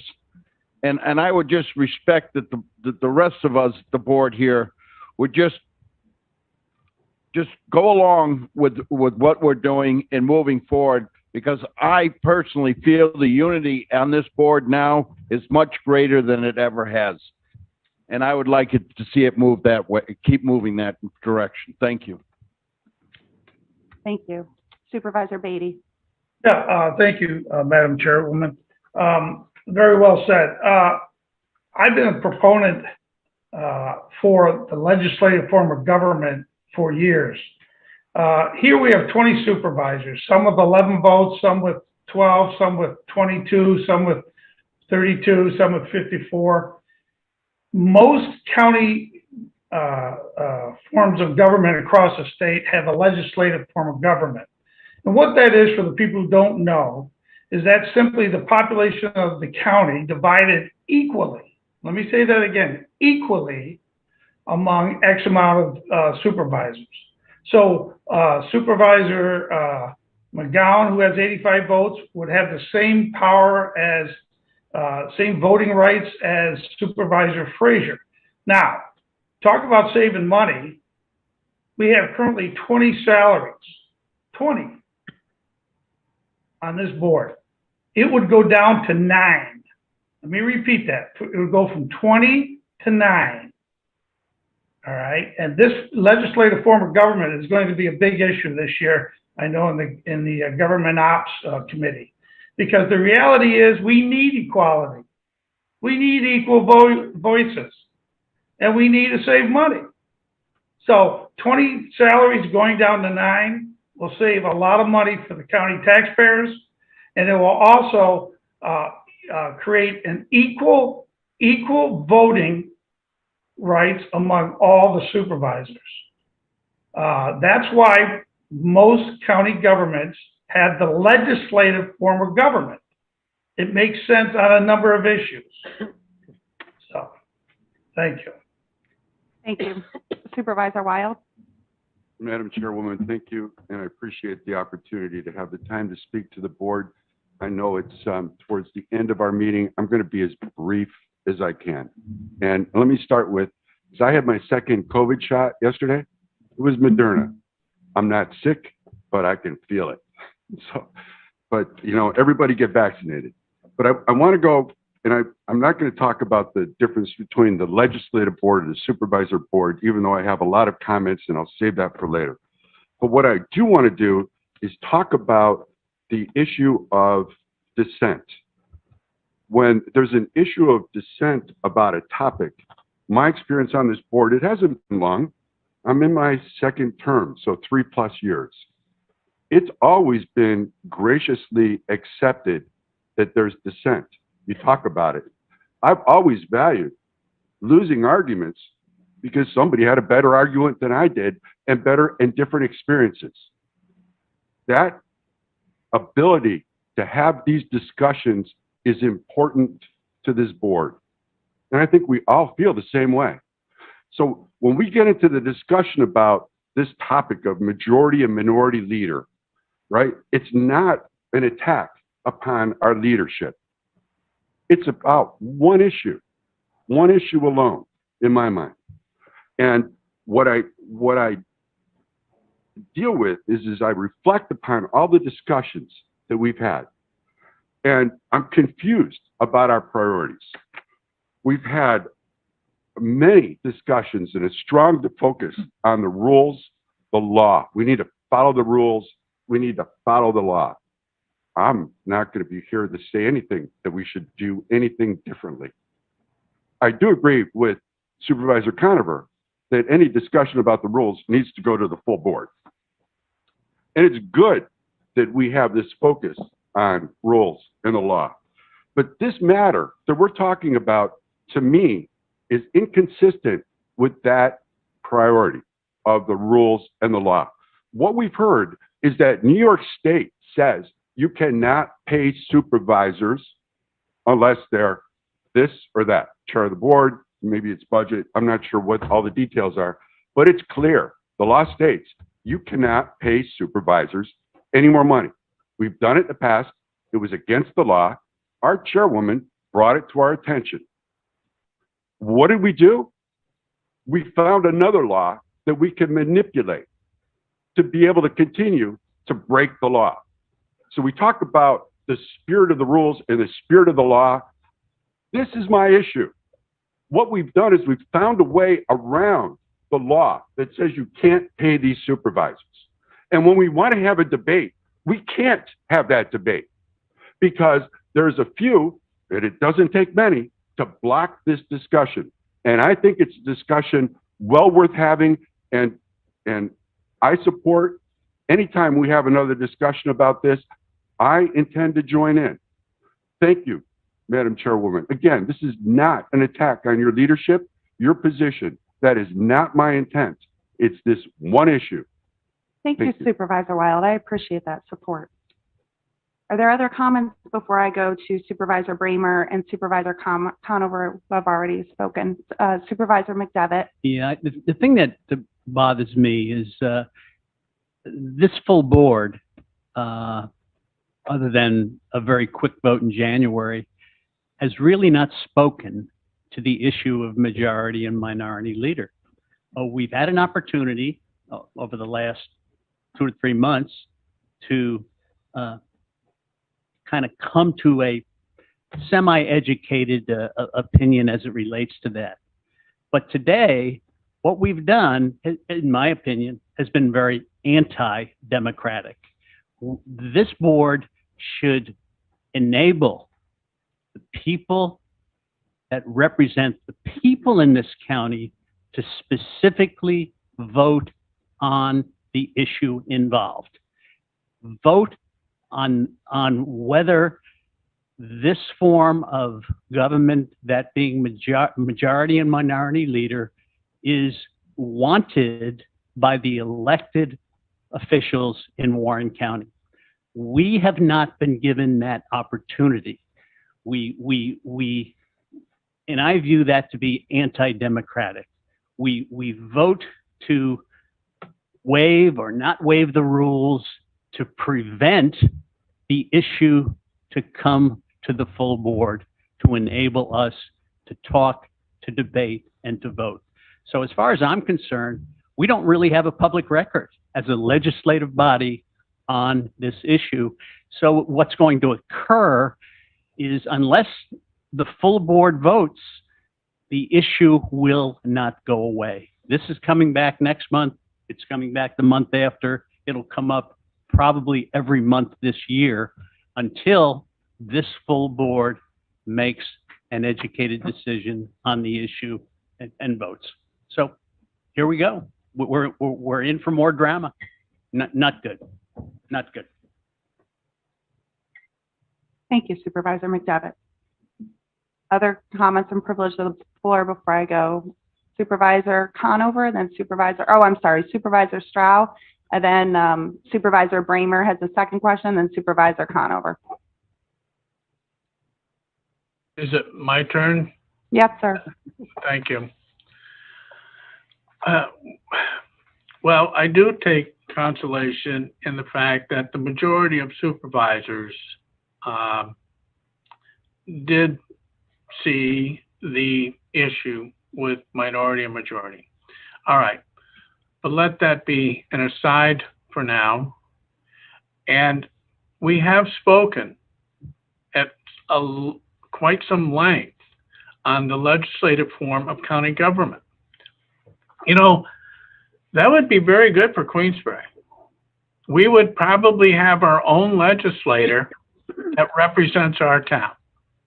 I don't think that the other towns, because each legislative section has to be a population equivalent. So then you're going to have to tie the northern towns, Johnsburg, Thurman, Bolton, Horicon. You're going to have to tie them all together under one legislator. And so they will not have an individual voice as they do now. So Johnsburg, Horicon, they all have their own voices. They have someone that knows their town better than anybody else here. Better than a legislator who would come from one of the other towns, certainly. Then, saving money, if you take a look at the legislative governments, here we have $90,000 salaries. They have their own offices. They got their own staff. They got televisions on the wall. I mean, you know, I think if you look into the legislative form of government, it's not good. Steve Accario, the executive director of the New York State Association of Counties, came and talked to us, and he said, listen, Warren County has a wonderful thing here. We do a lot of things right here in Warren County, from budgeting, from tourism, the list could go on. And that's because of the good workers that we have working for us and a good board of supervisors that represents each community individually. And we do have differences and we do share ideas. And it's not based on partisan politics, but legislative government, good for Queensbury. I don't think it'd be good for anybody else. Thank you. Thank you. Supervisor Driscoll, I don't believe you've spoken before. Okay. Go ahead. Thank you for cutting in front of some of my colleagues. A few of you may have been surprised, and a few of you may have been offended by my vote this morning. I just finished in the last few weeks campaigning and getting petitions signed by generally I try to get 4 times the amount of individual signatures that I'm required to get. This year, of course, it's a small amount, but I always try to get 4 times, and I came within, I think, 2 votes of achieving that. I spoke a lot about COVID-19. I spoke a lot about the economy and small businesses because they're also a part of my constituents in the 5th Ward of Glens Falls. I take my marching orders from the residents of Glens Falls 5th Ward, the good people that elect me to serve up here, and the privilege of sitting here. I respect all of my colleagues on this board, engaging in conversations and discussions and debates. But at the end of the day, I take my marching orders from the residents of the 5th Ward. In walking around, I did hear comments. I was surprised to hear comments, but I did hear comments. I actually had a couple who had written a letter to the editor of the Post-Star, and that was printed. So I kind of was able to gauge the response, at least from a few people in the 5th Ward, which was the reason that I voted the way that I did. I was on the fence, and I've spoken about both the pros and cons of this decision. I hope that at least from where I sit, I can spend the majority of my time looking at resolutions, looking at committee notes. I spent too much time last night trying to pretend to be an attorney or understand the Latin that I was reading. Generally, the night before a board meeting, I go over sometimes a couple of times each individual resolution that's going to come forward. Last night, I was watching the evening news, and I was still getting through the resolutions because I had gone through a couple of probably maybe 100 pages of legal type of stuff. I understand the importance of all of that, but again, the reason that I ran and the reason that I serve is to serve the people. So I appreciate the time. Thank you. Thank you. Supervisor Bramer. Thank you so much. I just want to make a few comments, and then I have some other things that are completely unrelated, if we could get to that. I do want to say that I really hope that this board does support our chair. She has put in an enormous amount of work, and she has been communicating with us and trying to do the best that she possibly can for our county, especially with respect to dealing with our most pressing concern right now, which is the pandemic and getting vaccines out to people. And while I hear what you were saying, Supervisor Wild, that this is not personal, it is pretty hard for me to separate that. That's why I did recuse myself from that vote, because I am a Democrat on a majority Republican board, and it is hard at times to get our position across. And I can tell you there have been many times when I am the sole dissent, or a few Democrats are dissenting, and I don't feel like our voice is heard. So I think that this minority position is important. However, I will continue to do my work as to the best of my ability as a supervisor representing Glens Falls, whether I have a title or not, or whether I have additional compensation as minority leader or not. And the point that I want to make to Supervisor McDevitt is that we did vote. The Board of Supervisors had a vote on the minority and majority issue. And in fact, I remember you wanting to change your vote on that issue, and we have debated it around and around. But I take your point. It's going to continue. If it's going to continue to be an issue for people that they want to bring up month after month, that's your ability as an elected to do so. On the issue of a legislative board, I hear what people are saying about, well, we need, the town supervisor to be there to represent your whole town, really get across your issues and be direct with your community, have that direct connection. Well, guess what? The mayor of Glens Falls does not sit on this board.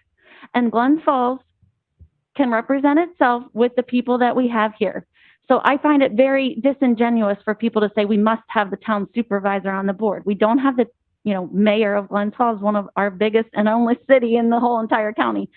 So I think that when it comes to representing the county as a whole, we should have county legislators who are up here dealing with county issues. And no, Supervisor Stroud, we don't have to pay them $90,000. That's out of the ballpark. This is Warren County. People will serve because they want to be good public servants, and we're here to do our civic duty. That's all I have on that particular issue, if you would allow me to move forward unless anyone else has other comments. Well, if I can just go to Supervisor Conover, he's been patiently waiting, and then Thank you. Supervisor Bramer will come back to you. And then My original point was a lot of energy was put into this by a lot of people in committee to keep this question from coming to the board.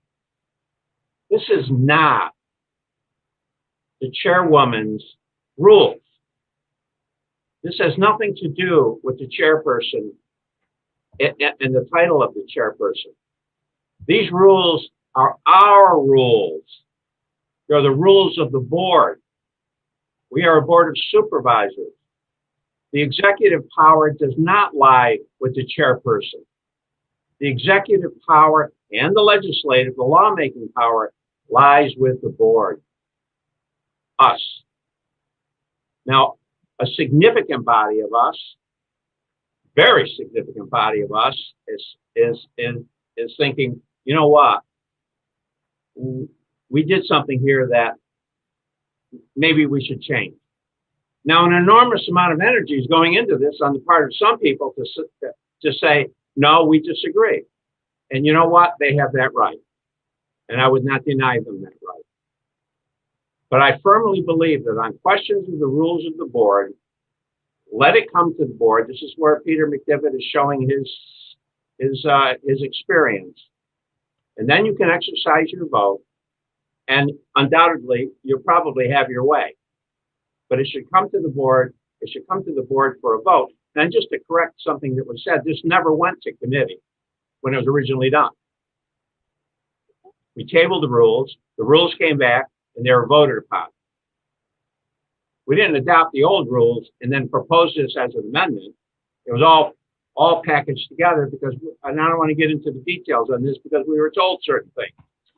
Well, this should come to the board. And as far as legislative form of government, John, you're absolutely right.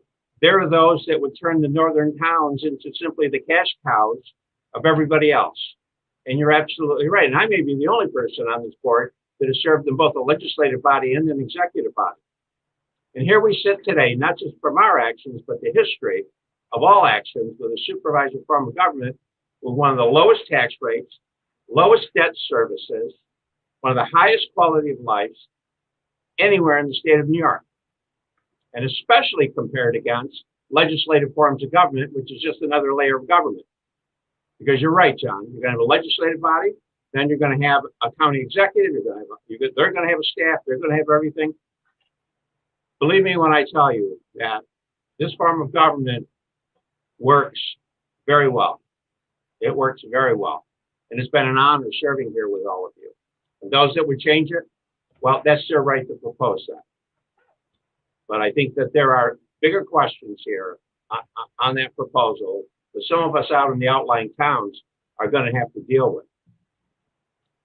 But again, the rules of the board should come to the board. They're our rules. They're not one supervisor's rules. Their rules belong to all of us. And if we wish to change our rules, then we should be allowed to change our rules. I mean, this went to a committee. It was kept coming here by 2 votes, two supervisors. That was their right in committee. They had that right to do that. But I really question the application of that authority in terms of denying the board the right to vote on all of its on its rules. And that's why on the other matters I'm being so tenacious, because when it comes to the rules of the board now, I'm going to be very protective. Very protective. You know the old saying, once foolish, right? So that's my position on this. And I'm not telling you how to vote.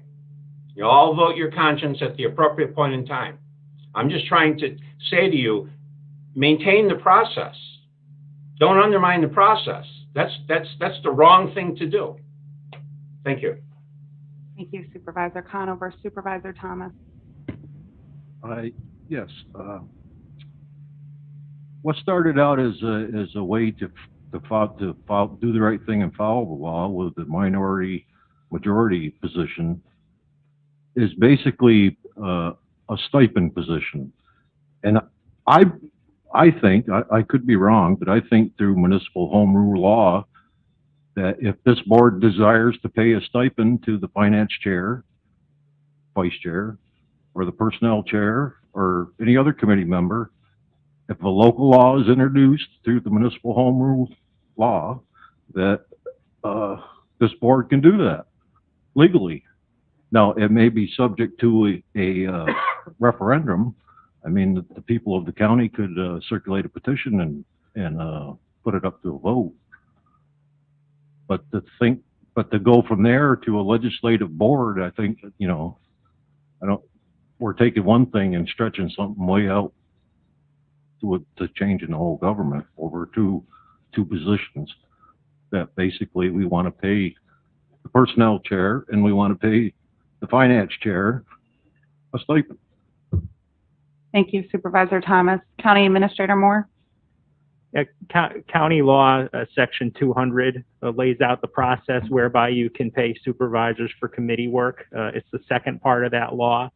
The first part of the law is the one that we have referenced several times. It states that all supervisors get the same salary unless they're the chair, the majority leader, or the minority leader. And then the second part of that law lays out a process to pay for committee work, and it involves bringing it to the voters. Supervisor Thomas. But the whole point of municipal home rule law is to set up your government the way you want to set it up, the way this body wants to set it up. It's not, we don't have to follow every state law. We can construct our own government here. I mean, as far as who's paid and who's not paid. At least that's my understanding. Because that's the purpose of home rule law. Any from our county attorney? Did you want to be talking specifically about home rule law? Is there anything you want to add at this point? Not Supervisor Thomas brings up a good point, and perhaps there could be additional research put on that, and we could discuss that certainly in committee, or we're happy to look into it as our county attorney. At this point in time, I certainly appreciate the spirited discussion. I look forward to working with all of you and continuing to have these dialogues. That is exactly as Supervisor McDevitt intends for democracy. At this point in time, though, we will, I'm sure, have privilege from the floor from our public. And then we do have a matter of pending litigation, which is very important to all of us that we're going to have to go into executive session for. But instead of waiting our public wait on that, I would like to ask for privilege of the floor from our public. Supervisor Bramer. I still had one more thing. It's more of an announcement, so it can wait. You sure? Okay. Mr. Lehman? Good afternoon. On YouTube, we have a question from MB Milot asking, does Warren County have a preliminary plan as to how they will spend the $12.5 million from Biden's COVID stimulus bill? Thank you, Mr. Lehman. Mr. Moore spoke to that briefly, but if you just want to reiterate, County Administrator Moore, for that question. Sure, I can go into slightly more detail here. I felt my report was going on a little bit too long, so I didn't dive into it earlier. Basically the funding amounts, I need to check and see if there's been an update to those. I sent those around a week or so ago. But the allowable expenses right now are in several areas. You can replace lost revenue that you lost as a result of the pandemic. For instance, occupancy tax revenue that was low because our season was off, or sales tax revenue, the same thing that was off. The second area is you can reimburse expenses that were related to COVID. A third area is you can make infrastructure investments that are limited to water, sewer, and broadband. You could also pay premium pay. Some counties, for instance, decided to pay hazard pay to their public safety and public health employees. You could get reimbursed for that if that's a decision that you had made. So that's what we're waiting on the guidance from the U.S. Treasury from. It's very loosely laid out in the legislation, and the legislation states that the United States Treasurer has the authority to promulgate regulation on what qualifies and what doesn't qualify for this funding. That is a process that first and foremost on a loss of revenue and on reimbursement of COVID-related expenses that we'll be going through with the treasurer to rough out what we think will qualify, and then we're going to have to compare that to the guidance, make sure that it does qualify. That'll take a certain amount out of the county's approximately $12.5 million allocation, and then with the remainder of it, we'll have to look at the full universe of how we apply that money, and I would expect that we'll get a stakeholder group together to help us evaluate those options. Thank you. Additional comments from the public, Mr. Lehman? Yes, we also have a comment from Gina Mintzer saying, everyone appreciates the updated information and guidance provided by Administrator Moore on the gatherings info that was distributed this week. We also have, as I referenced earlier, a comment from Diane Collins referencing the Zero Waste Planning Committee. She says, as a member of the Zero Waste Planning Committee, I've got two announcements of interest. The first is about a bill making its way through the legislature called the Extended Producer Responsibility Act, Senate Bill S7718, Assembly Bill A109790, which shifts the burden of recycling from municipalities to private companies, requiring producers of recyclable goods, packaging waste to arrange for the recycling of their own products. This bill is worth looking into and supporting. The enormous amount of packaging waste generated in New York State affects our carbon footprint and our municipal budgets. Secondly, the second announcement will be of interest to all our municipalities as we consider the potential of creating jobs and reducing municipal solid waste costs by not throwing away repairable and reusable items and materials. The zero waste movement has been sweeping the country and opening doors to entrepreneurs, transforming our throwaway economy. Join the free Zoom webinar, Creating New Jobs and Enterprises Through Zero Waste, on Wednesday, April 7th, 2021 from 2 to 3:30 p.m. Speakers will be 4 of the country's most respected leaders in the field of reuse and repair. Local economic growth and new jobs are of vital interest to you all. I will send each of you a follow-up email on this event. Thank you for your attention. Diane Collins, Zero Waste Committee. And then I also have an email here from an individual identifying themselves as June Maxim. Let me find that in my email here.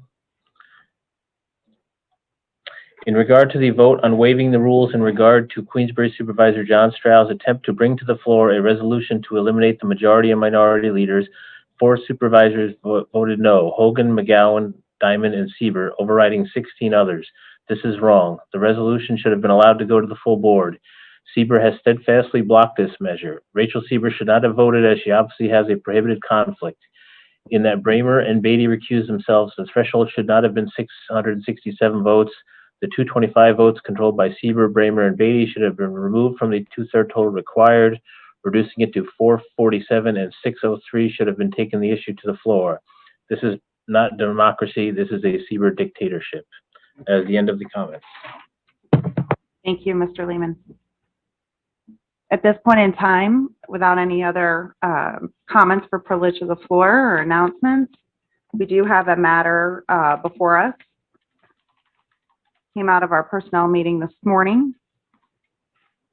If I could please have a motion to go into executive session. This is for purposes to discuss pending litigation in the case of Warren County versus Laney, or Laney Morgan versus Warren County. That motion is made by Supervisor McGowan, seconded by Supervisor Bruno. All in favor? Aye. Opposed? Abstained? That motion carries. We'll enter into executive session.